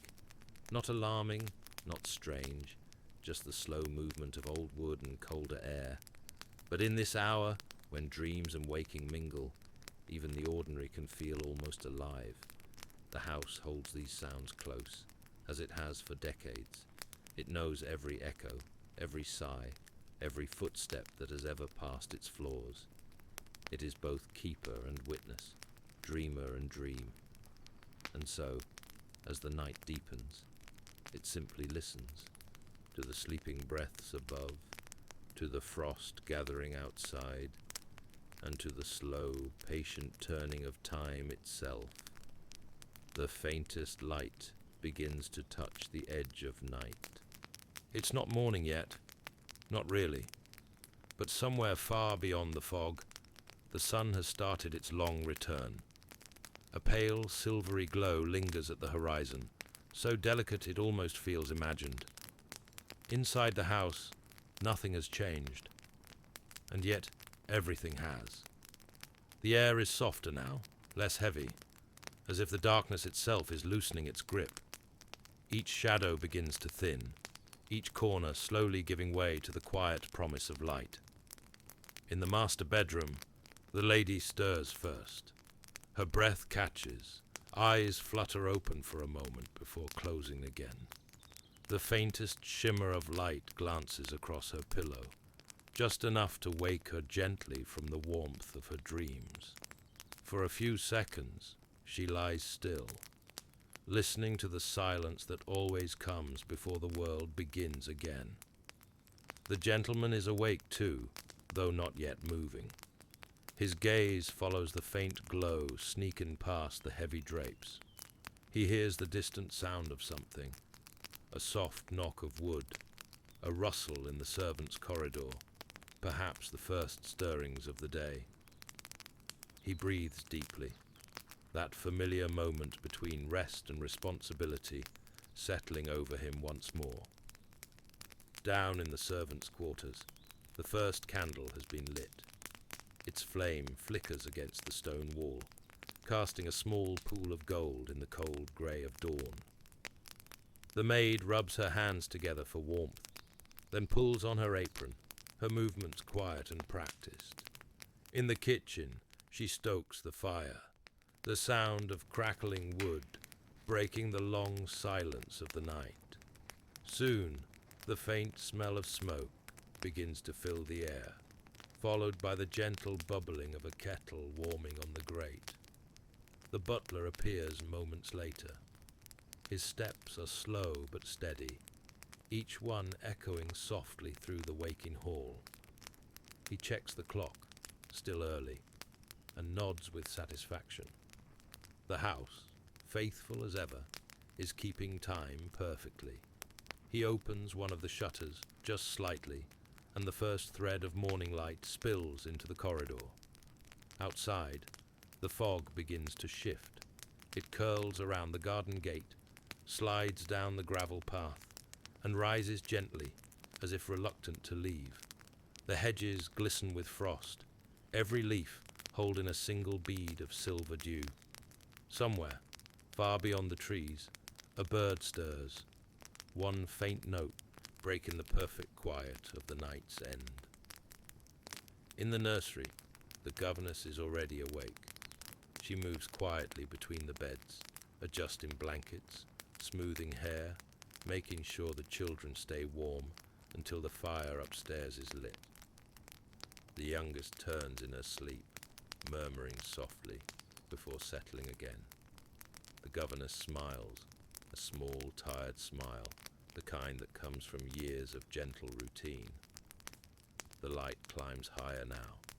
It spills down the staircase, gilding the edges of the banister, touching the paintings and glinting faintly on the brass knobs of the doors. Every room it enters feels new again, as though the long night has been quietly erased. And yet beneath it all, the memory of the night lingers, in the scent of ashes, in the warmth fading from the hearth, in the hush that still hangs just above the sound of footsteps. The house breathes again. Slowly, softly, it wakes. Morning preparations begin long before the rest of the house is truly awake. It's the servants who first bring the day to life, quietly, efficiently, as though the morning was something sacred that must be handled with care. In the kitchen, the fire now burns bright and steady. The warmth spreads across the flagstone floor, chasing away the chill that clung there all night.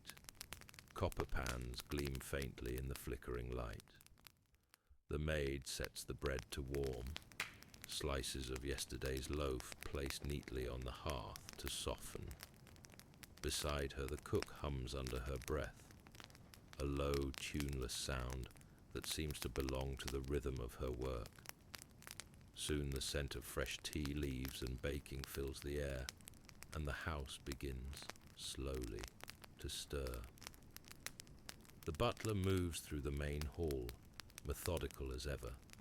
He checks each lamp, ensuring the wicks are trimmed and clean before extinguishing the last of the night's light. His keys jingle softly at his side as he opens shutters one by one. Pale morning light spills through, revealing the polished wood, the fine rugs, the faint trails of dust that danced unseen through the night. In the scullery, water splashes into the basins. The young kitchen maid scrubs at the dishes, left to soak overnight, her hands red from the cold. She glances toward the window as she works, the first sunlight catching on the glass, turning the frost into a sheet of gold. For a moment she pauses, just watching it melt, before returning to her task. Upstairs, the governess begins to wake the children. Her voice is soft but steady, the same gentle tone every morning. The curtains are drawn open, letting light pour across the room. It spills over the toys, the books, the neatly folded clothes set out the night before. The children blink sleepily, stretch, and smile as the warmth touches their faces. In the master bedroom, the lady is sitting by the window now, a shawl around her shoulders, a letter half finished in her lap. The light catches her hair, turning it pale gold in the morning glow. She looks out over the garden, still misted, still silver with dew, and watches the servants begin their work outside. The gardener moves slowly down the path, his breath visible in the cool air as he clears away fallen leaves from the night. The gentleman sits nearby, already dressed, reading the morning paper. He glances up now and then, the rustle of pages the only sound between them. The stillness of the morning feels different than the night's quiet. Not heavy, not mysterious, but fresh, full of gentle promise. Down below, the breakfast table is being set. Porcelain gleams, silver spoons catch the light, the soft clink of dishes echoing faintly in the large, empty dining room. The cook sends up a tray with tea and toast, and the smell of it seems to wander up the staircase, finding its way through the half-open doors. Outside, the fog has finally begun to lift. The garden appears in full, the gravel path glistening with dew, the fountain catching the first reflection of the sun, a pair of doves perched on the stone edge. The world looks freshly painted, as if night itself had been nothing more than a long pause before light could begin again. And through all of it, the gentle work, the sounds of waking, the warmth of morning spreading through old walls, the house begins to live once more. It exhales quietly, welcoming another day. Breakfast time comes softly, not with noise, but with rhythm. The kind of quiet order that has built itself over years of repetition, where every sound, every movement belongs to the slow pulse of a Victorian morning. In the dining room, sunlight pours through the tall windows. It slides across the long table, catching the gleam of silver, the porcelain white as frost. Steam rises from the teapot, curling into the air like thin threads of smoke. The smell of toast and jam drifts gently through the air, sweet, familiar, comforting. The butler stands near the door, hands folded neatly behind his back. He says little, he never does, but his eyes move carefully over the room, making sure everything is as it should be. The chairs aligned, the cutlery placed just so, the clock ticking softly on the mantelpiece. The lady enters first. She pauses by the window, her fingertips brushing the edge of the curtain. Outside, the world is clear again, mist fading, trees sparkling with dew, a soft wind stirring the last of the autumn leaves. She smiles faintly, drawn for a moment into the quiet beauty of it all, then moves gracefully toward her seat. Moments later, the gentleman arrives, the faint scent of morning tobacco following him. He greets her with a nod, sets his paper down beside his plate, and takes his place at the head of the table. There is no rush between them, only a shared silence that feels like routine, like calm. The children's footsteps echo from the hallway, light, uneven, hurried. They enter together, dressed neatly, faces still soft with sleep, eyes bright with the gentle excitement of a new day. The governess follows, quiet and composed, making sure each child finds their seat. They whisper to one another, voices small but full of life, like birds beginning to sing after a long, silent night. The butler begins to serve, tea poured carefully, plates arranged, silver spoons placed without sound. The cook's work has filled the table, warm bread, preserves in small crystal dishes, soft eggs and sliced fruit arranged in perfect symmetry. Conversation begins slowly. The gentleman remarks on the news, his tone calm and deliberate. The lady listens, nodding now and then, her eyes drifting toward the window again, toward the light that keeps growing stronger, spilling warmth into the corners of the room. The children chatter softly about the day ahead, their words like a gentle melody weaving through the air. Every sound, the clink of a spoon, the turn of a newspaper page, the faint laughter of the youngest child, seems to fold perfectly into the morning. There's harmony in it, a delicate balance between stillness and life. Outside, the gardener works along the gravel path. He lifts his hat briefly as he passes the window, then returns to his raking. The fountain glimmers in the full light of day now, and a pair of sparrows dip into it, scattering tiny drops of water into the air. The house, bathed in sunlight, feels entirely alive again, as though the long night never happened.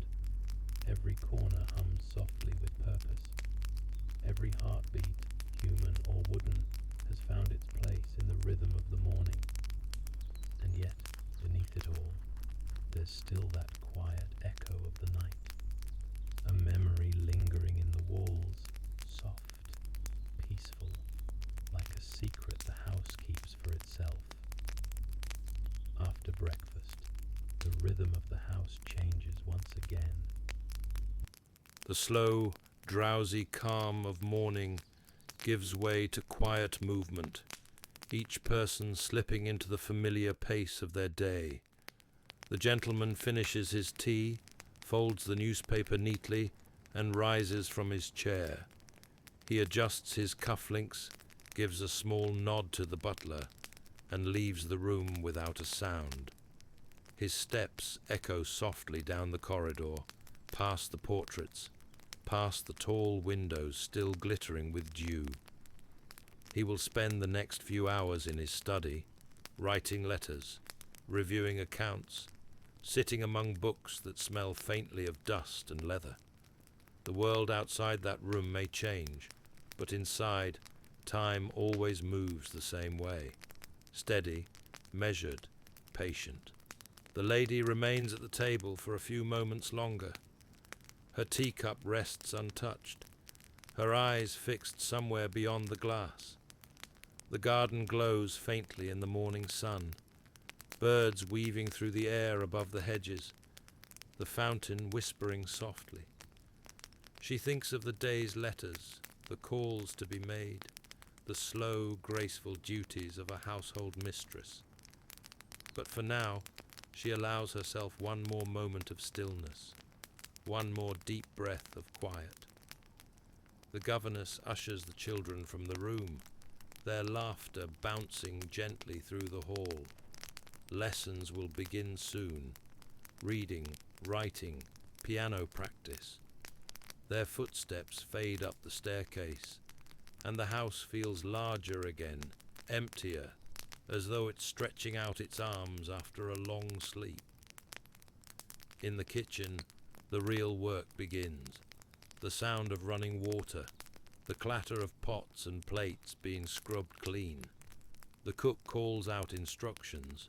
The maids hurry to and fro. their aprons fluttering like white wings in the golden light. The scent of soap, firewood and baked bread fills the air.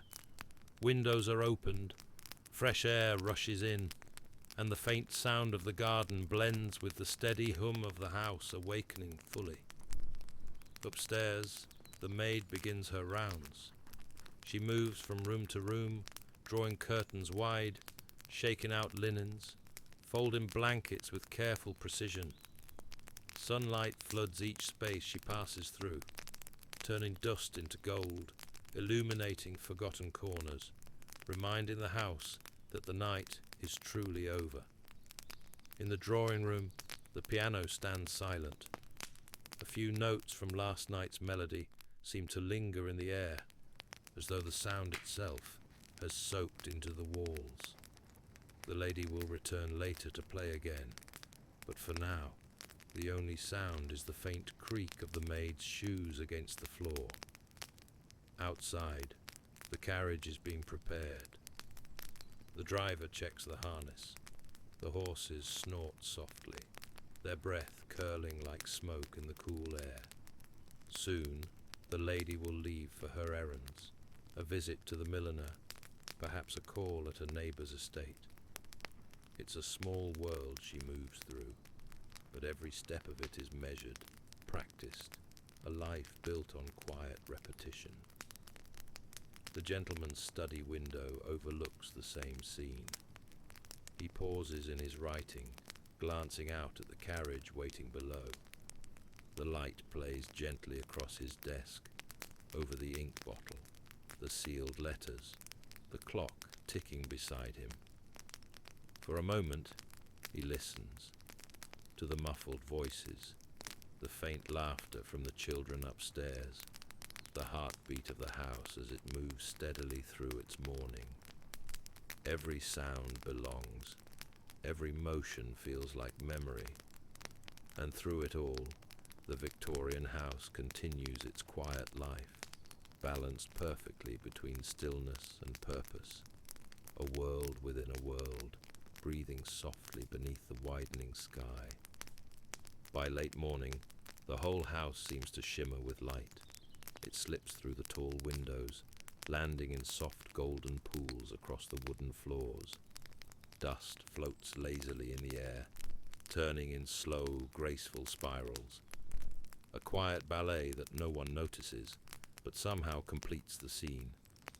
In the nursery, the children's lessons are in full swing. Their small voices rise and fall like a song, reciting lines from history, copying letters in neat, careful strokes. The governess moves between them, her tone gentle but firm, correcting posture, guiding hands, keeping everything in its perfect rhythm. Outside the open window, the faint hum of bees drifts in from the garden, mingling with the sound of chalk against slate. Downstairs, the drawing room glows. A vase of fresh flowers sits on the table, their scent soft and sweet, filling the air like a memory of spring. The maid dusts the mantelpiece, her movements practiced, the rhythm steady, wipe, lift, replace, polish, as though the house itself expects each motion to happen at the same time every day. From the kitchen comes a faint murmur of voices, the cook giving quiet instructions, the scullery maid scrubbing, the faint hiss of boiling water over the fire. Lunch preparations have begun. The smell of roasted meat and herbs begins to rise, curling through the corridors like a gentle whisper of warmth. In the hallway, the grandfather clock strikes 11. Its deep, slow chime echoes through the house, a sound both comforting and inevitable. The servants pause for just a heartbeat, as if to let the moment pass, then return to their quiet work. The lady sits in the morning room now, a small sunlit space with pale curtains and a delicate scent of lavender. On her lap rests a book of poetry, though her eyes wander often toward the garden. She watches a gardener pruning the roses, a steady, thoughtful rhythm that seems to match the ticking of the clock behind her. Every movement in the garden feels like an echo of something older, a repetition of all the mornings that came before. Somewhere above, faint piano notes begin to sound. The eldest daughter is practicing, her hands moving carefully over the keys, pausing every few measures to correct a missed note. The melody drifts softly through the house, climbing the staircase, sliding under doors, settling in quiet corners. It becomes part of the morning's air, a soft reminder that even in silence, life is always unfolding. The butler walks slowly down the corridor, his polished shoes clicking lightly on the floor. He stops at each door, checks that everything is in its place, and straightens a picture frame that's ever so slightly tilted. Nothing escapes his eye. He has served in this house for years, and to him its order is like a sacred promise, a reflection of the family's grace, their quiet dignity. Outside, a carriage passes along the distant road, its wheels crunching softly against the gravel. For a moment, everyone inside seems to listen, not out of curiosity, but because every sound in this world feels deliberate, as if it belongs to the rhythm of the day. Then slowly, the noise fades, and the stillness returns, gentle, golden, settling over the house once again. By noon, the house seems to breathe slower. The light has softened, not as sharp and bright as the morning, but warmer, like honey poured over the world. It slips through lace curtains, casting gentle patterns across every surface. The tablecloth, the polished silver, the folds of a chair where no one sits. In the dining room, preparations for luncheon are nearly complete. The table is set, fine porcelain, neatly folded napkins, crystal glasses that glimmer faintly when the light catches them. The butler stands quietly by the door, inspecting everything with a practiced eye. No word is spoken. No one needs to be told what comes next. Each person in this house has performed the same ritual so many times before that it has become second nature. A dance without music, but every step perfectly known. In the kitchen, the final dishes are being plated.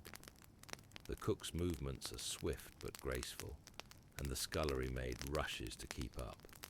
Steam fills the room, curling up to the ceiling, carrying with it the smells of herbs, roasted vegetables, and freshly baked bread. It's warm there, the kind of warmth that clings to the air and makes every breath feel full. The lady descends the stairs slowly, her dress whispering against the banister as she passes. She pauses to adjust a small brooch, glances at her reflection in the hallway mirror, and then continues on. Her footsteps are soft, almost absorbed by the thick carpet beneath them. She enters the dining room just as the clock strikes 12. The gentleman is already there, reading glasses perched low on his nose, a letter still in his hand. He folds it neatly, places it aside, and rises as she enters. A nod, a faint smile. Words are few, but there's a deep familiarity in their silence, the comfort of two lives long intertwined in quiet routine. They sit, and the meal begins. The butler serves in silence, his movements precise, his timing exact. The faint clink of silverware against porcelain is the only sound in the room. Outside, a soft wind moves through the trees, and the branches sway gently in the sunlight. It's a peaceful hour, a kind of pause in the middle of the day, when everything in the house seems to slow. The servants eat in the kitchen, their laughter soft but genuine, echoing faintly through the floorboards. In the nursery, the children have finished their lessons and are allowed to play quietly, building small towers from wooden blocks, their chatter filling the air like birdsong. The lady speaks only now and then, asking after a neighbour, mentioning a letter that arrived that morning. The gentleman listens, nods, adds a word or two in reply. The light moves slowly across the table, and time for a while feels still, as if the house itself has chosen to rest.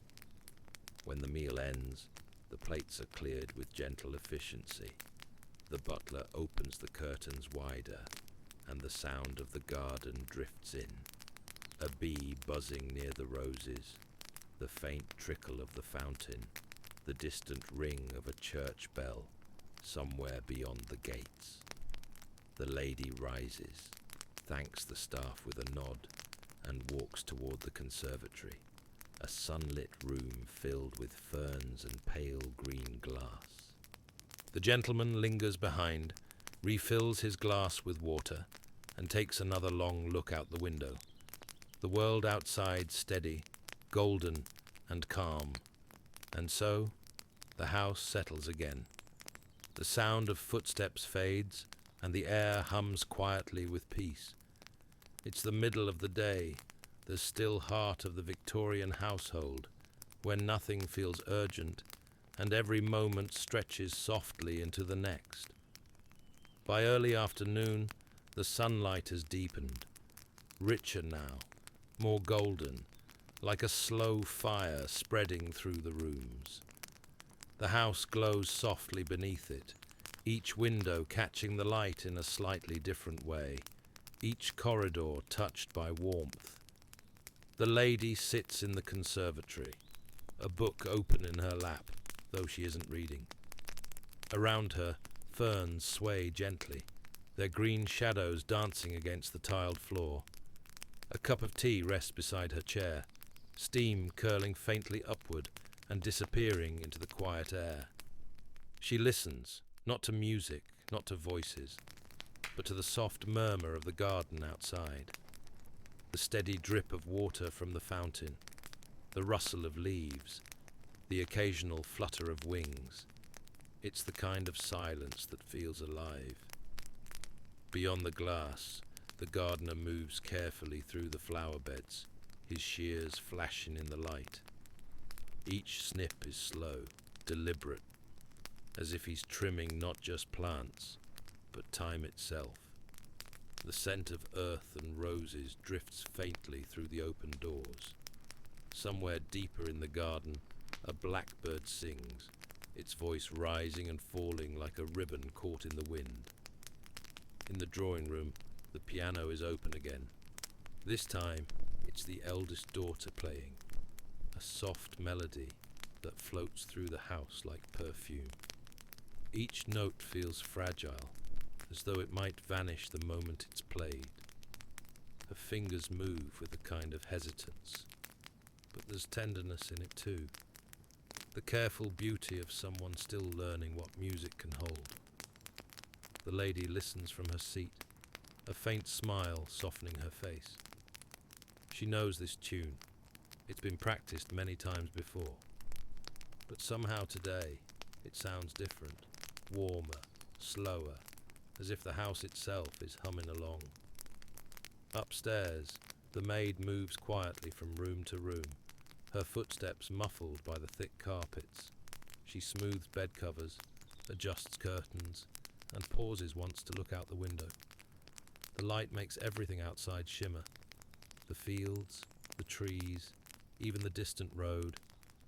For a brief moment, she simply watches, her hands still, her eyes following a small cloud drifting lazily across the sky. Then, with a quiet breath, she returns to her work. In the kitchen, preparations for afternoon tea begin. The clink of china, the sound of the kettle boiling, the sweet scent of baking scones fills the air. The cook moves with practiced ease, measuring, stirring, tasting, while the younger maid hurries to set the tray just right. Everything must be in perfect order. The silver polished, the napkins folded, the lemon slices arranged neatly in a small dish. It's a small ceremony, but in this house, even the smallest things matter. By 3:30, the drawing room is ready. Sunlight stretches across the carpet, and the tea service gleams on the low table. The lady enters quietly, followed by her daughter, and the butler pours the first cup. The air smells of bergamot and fresh pastries. Outside, the shadows have begun to lengthen, thin, delicate lines across the lawn. Time feels soft here, as though the world has chosen to rest just for a moment. The gentleman joins them, closing the door behind him with care. He removes his glasses, sets them on the table, and sinks into the chair beside her. No one speaks for a while. There's no need. The sound of pouring tea, the clatter of a spoon, and the faint melody still drifting from the piano upstairs are enough. It's a simple hour, but in its stillness lies something profound, a feeling that the day is exactly as it should be. Outside, the light continues to shift, the sky turning slightly paler near the horizon. The house, wrapped in golden calm, breathes quietly, as if listening to the slow turning of time itself. By late afternoon, the warmth of the day begins to fade. The golden light softens, turning the house into a world of gentle shadows. Every color seems deeper now. The wood of the staircase, the velvet of the drapes, the faint reflection of the garden through tall glass windows. The lady moves through the rooms slowly, her hand brushing lightly against the polished furniture as she passes. She pauses now and then, to straighten a vase, to close a curtain part way, to glance out toward the lawn where the gardener has finished his work for the day. The air outside has grown cooler, and the light over the fields looks almost silver. In the nursery, the children's voices still echo, soft laughter, the rustle of pages, the clatter of wooden toys. Their governess sits by the window, sewing quietly, occasionally glancing up to smile at them. The youngest hums a tune to herself, her little feet kicking gently against the floor. The sunlight reaches only the edge of the carpet now, and the whole room glows like the inside of a candle. Downstairs, the cook prepares the evening meal. The sound of knives, the sizzle of meat in a pan, the quiet rhythm of work that's been done 1,000 times before. A pot bubbles softly near the fire, filling the kitchen with a warm, savory scent. The scullery maid hums as she polishes silverware, her hands moving quickly, the reflection of the flames flickering in each spoon she lifts. For all its stillness, the house is alive, each room breathing in its own small way. The gentleman has returned to his study. The light there is dim now, gold slipping into amber. He sits at his desk, the sound of the clock ticking quietly beside him. His pen scratches across the page, letters and figures that mark another day's quiet labor. He pauses once to sip his tea, then looks up toward the window. The sky is turning pale lavender, the first hint of evening settling over the fields beyond. In the drawing room, the lady and her daughter sit together near the piano. The younger one practices softly, a slower tune this time, something delicate and wistful. The notes rise and fall like breath, filling the fading light with a tender calm. The lady listens with her eyes half closed, her hands resting in her lap, a faint smile curving her lips. The day has been long, but it has moved gently, as days in this house always do. Soon the maid appears at the door, announcing that dinner will be ready shortly. The lady nods, and the piano falls silent. The sound lingers for a moment, a soft echo that seems to drift through the hall before disappearing entirely. The butler lights the lamps one by one, their glow spreading through the room like liquid gold. The corners soften, the air feels warmer again, and the whole house begins its slow transformation into evening. Outside, the last of the sunlight fades, the sky turns a dusky blue, and the garden falls quiet, except for the faint call of a night bird. The wind carries the scent of damp earth and cut grass. Inside, the fire in the drawing room crackles softly, its light reflecting off the brass frames and polished wood. It feels like the whole world has drawn a breath and decided to rest. By evening, the house has changed its tone completely. The daylight has gone, and in its place comes the soft amber glow of candles and firelight. Each flame flickers gently, casting long, slow-moving shadows along the walls. The world outside fades into darkness, the fields, the trees, the garden all swallowed by night. But inside, the house feels alive, warm and self-contained, as though the darkness cannot touch it. The butler makes his slow, steady rounds, lighting each lamp in turn. The faint scent of oil and wax mingles with the smell of dinner drifting from the kitchen. Doors are closed, curtains drawn. The last traces of the day disappear behind thick velvet drapes, and the world becomes smaller, quieter. In the dining room, the table gleams under candlelight. The silver glows.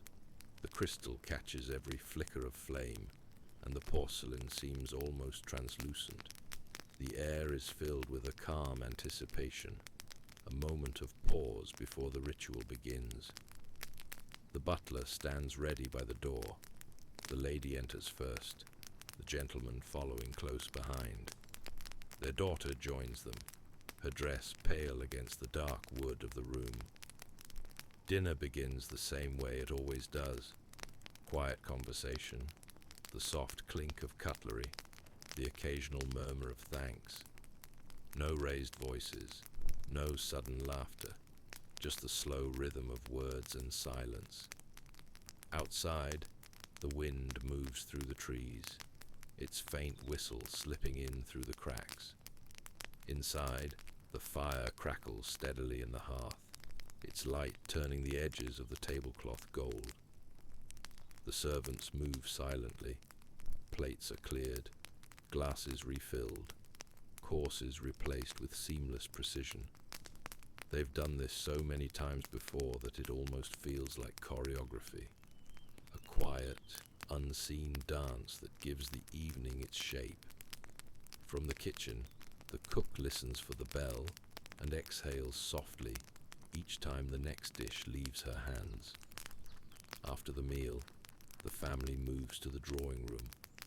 The door closes behind them, and the house seems to exhale again, a gentle sigh of comfort. The fire burns brightly now, filling the room with golden warmth. The lady sits near it, her embroidery in her lap, the needle glinting faintly in the light. Her daughter sits at the piano once more, playing softly, not to practice this time, but simply to fill the silence with something gentle. The gentleman takes his usual chair by the fire, unfolds the evening paper, and reads quietly, turning the pages with slow, steady care. The room glows like a painting, shadows, firelight, and stillness woven together. Every sound feels amplified here. The rustle of a page, the soft thud of the poker against the coal, the faint hum of the clock. It's not lively, but it's peaceful, a kind of calm that only comes when the world outside is completely asleep. The servants finish their work below stairs. The scullery maid scrubs the last of the pans, her hands red from the water, while the cook tidies her station, humming quietly under her breath. The butler checks the locks on each door, then dims the hall lamps one by one. By now, even the kitchen has grown quiet.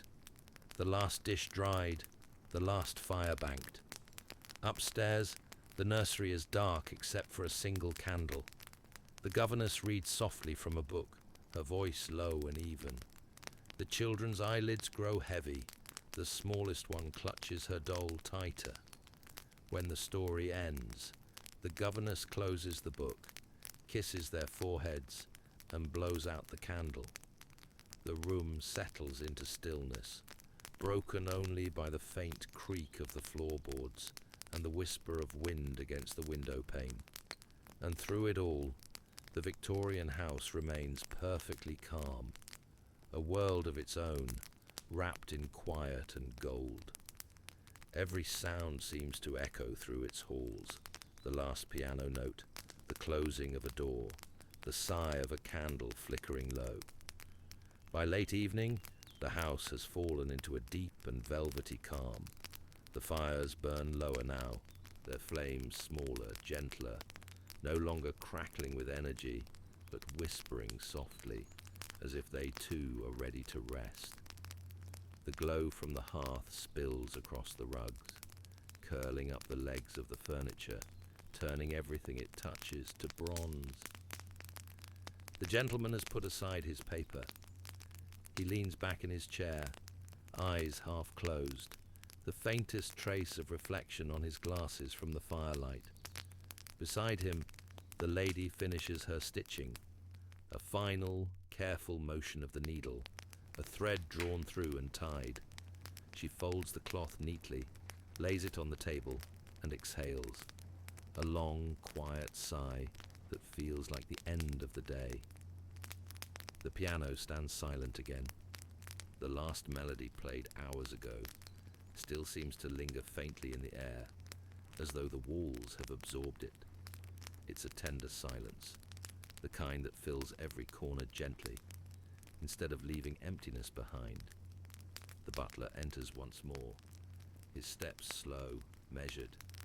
He clears the tea things, straightens the cushions, and places a fresh log on the fire before bowing and withdrawing. The door closes behind him with a soft click. The room feels smaller now, not in space, but in mood, more intimate, more still.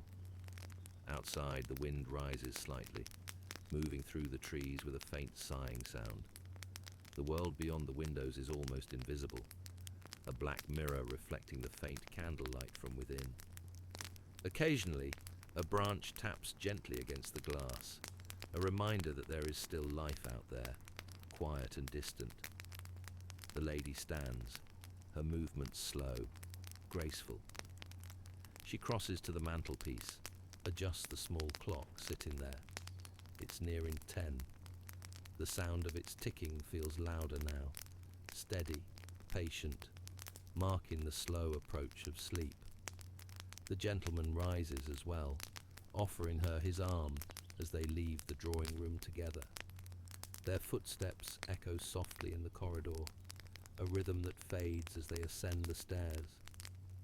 Behind them, the fire flickers once, then settles into a low, glowing hush. Upstairs, the lamps are dim. The air smells faintly of lavender and coal smoke. The maid moves quietly through the hall, carrying a candle, checking that every curtain is drawn, every window latched. Her steps are careful, barely audible against the thick carpet. She pauses once, listening to the faint murmur of voices from behind a closed door, then continues on, her light swaying gently as she walks. In the children's room, all is still. The smallest one murmurs something in her sleep, turns, and settles again beneath the blankets. The governess sits for a moment longer in the chair by the bed, watching the steady rise and fall of their breathing. Then she too stands. She snuffs the candle, and darkness folds softly over the room like a blanket. One by one, the lights go out. The servants retire to their quarters, the last voices fading to whispers, the last footsteps soft as breath. The clocks keep ticking in every hallway, steady, dependable, like a heartbeat the house will never lose. Downstairs, the embers glow faintly in the hearth, the last traces of orange light pulsing quietly in the dark. Outside, the wind moves through the trees again, and the faint cry of an owl drifts across the lawn. The Victorian house now rests completely, a world wrapped in silence, its rooms heavy with sleep, its heart beating softly beneath the stillness of night. Every object, every wall, seems to remember the day that just ended. The voices, the music, the gentle hum of living, and holds it close, safe within the quiet. By midnight, the world outside is utterly still. The moon hangs low, its pale light spilling faintly across the gardens, silvering the tops of hedges and glinting on the windows. The air has turned cold, so quiet that even the rustle of leaves sounds like a whisper meant for no one. Inside, the Victorian house dreams. Every hallway, every stair, every sleeping room feels wrapped in its own layer of silence. The clocks continue their patient ticking, steady, delicate, the only living sound left awake. Each tick seems to echo against the walls, bouncing softly down the corridors, marking the slow passage of another hour in a world half asleep. In the gentleman's study, the fire has burned down to embers. The books on the shelves stand motionless, their spines catching faint glints of red from the dying coals. The scent of ink, smoke, and leather still hangs in the air. On the desk, an unfinished letter lies open, the pen beside it waiting quietly, as if time itself has paused mid-sentence. Upstairs, the family sleeps deeply. The lady's room is bathed in a soft, silvery glow from the window, the moonlight tracing the edge of the curtains, touching the mirror, and falling gently across her pillow. Her breathing is slow, calm, the rhythm of someone long accustomed to the steady peace of this life. The gentleman's room next door is darker, lit only by the dying flame of a candle on the bedside table. Its wick flickers once, then bends and goes out, leaving behind a thin ribbon of smoke that twists up into the air and fades into the dark. The servants' quarters are silent now. The maids sleep in narrow beds, hands tucked beneath their chins, faces soft with exhaustion. The cook snores quietly, her dreams filled with the faint scent of flour and sugar. Even the butler, who never seems to rest, has drifted into a shallow sleep, his pocket watch resting beside him on the nightstand, ticking like a tiny heartbeat in the quiet. Downstairs, the air feels heavier. The great hall is cloaked in shadow, the portraits along the walls hidden in darkness. Only the faintest light seeps through the curtains, enough to touch the edges of the grandfather clock. It stands tall and unmoving, its pendulum swinging like the breath of the house itself. In the nursery, the moonlight has found its way through a crack in the curtain. It lands gently across a small wooden doll lying on the floor. The child who dropped it hours ago sleeps deeply, her hair spread across the pillow, her dreams sweet and untroubled. The governess sleeps too, a book still resting open on her lap, its pages stirring faintly each time the wind hums against the window. Somewhere deep within the walls, pipes creak softly as they cool. The wood settles, a faint groan here, a whisper there, the old house stretching in its sleep. Every sound, no matter how small, feels magnified in this silence. It is the music of age, A kind of gentle breathing that only houses this old seem to know. Outside, a fox crosses the lawn. Its paws make no sound against the damp grass. It pauses once, sniffs the air, then disappears back into the shadows beyond the hedge. The wind follows after it, curling briefly against the stone walls before slipping away again into the fields. The hour passes slowly. Time feels different here, as though it stretches wider at night, holding every moment a little longer. And the house, ancient and patient, listens to it all. The moon drifts higher, and its light moves across the rooms, touching portraits, mirrors and ceilings, as if gently turning the pages of memory. Everything that has ever happened here, every voice, every footstep, every breath taken and lost, seems to sleep within these walls. By now, even the embers have faded to ash. The house is utterly quiet, wrapped in its own kind of dream. It doesn't need to move, or speak, or wake. It simply endures, a witness to time, to stillness, to the peace of another night come and gone. And so, the night in the Victorian house slowly fades. The moon sinks lower, and the first hint of dawn begins to touch the curtains. A faint grey light, soft as breath. The silence shifts. Somewhere deep in the kitchen, a coal shifts in the stove. A floorboard creaks. The world, it seems, is waking again. Soon the servants will rise. They'll move quietly through the halls, relighting the fires, drawing the drapes, preparing for another day that looks almost exactly like the one before. A day of calm routines, soft voices, and the quiet rhythm of life that never really changes. The family will wake too. The lady with her gentle sigh, the gentleman with a yawn and a stretch of the shoulders. Tea will be poured, letters opened, the same footsteps echoing once more down the same hallways. And the house, this old patient house, will begin its steady heartbeat again, ticking, breathing, holding within its walls the stories of everyone who ever lived and everyone who ever dreamed under its roof. Thank you for staying with me tonight, for walking through these quiet rooms, for listening to the whispers of another age. If you enjoyed this story, don't forget to like, subscribe, and share it with someone who might need a peaceful escape tonight. This was History at Sleep, where the past slows down and the world grows calm enough to dream again. Good night.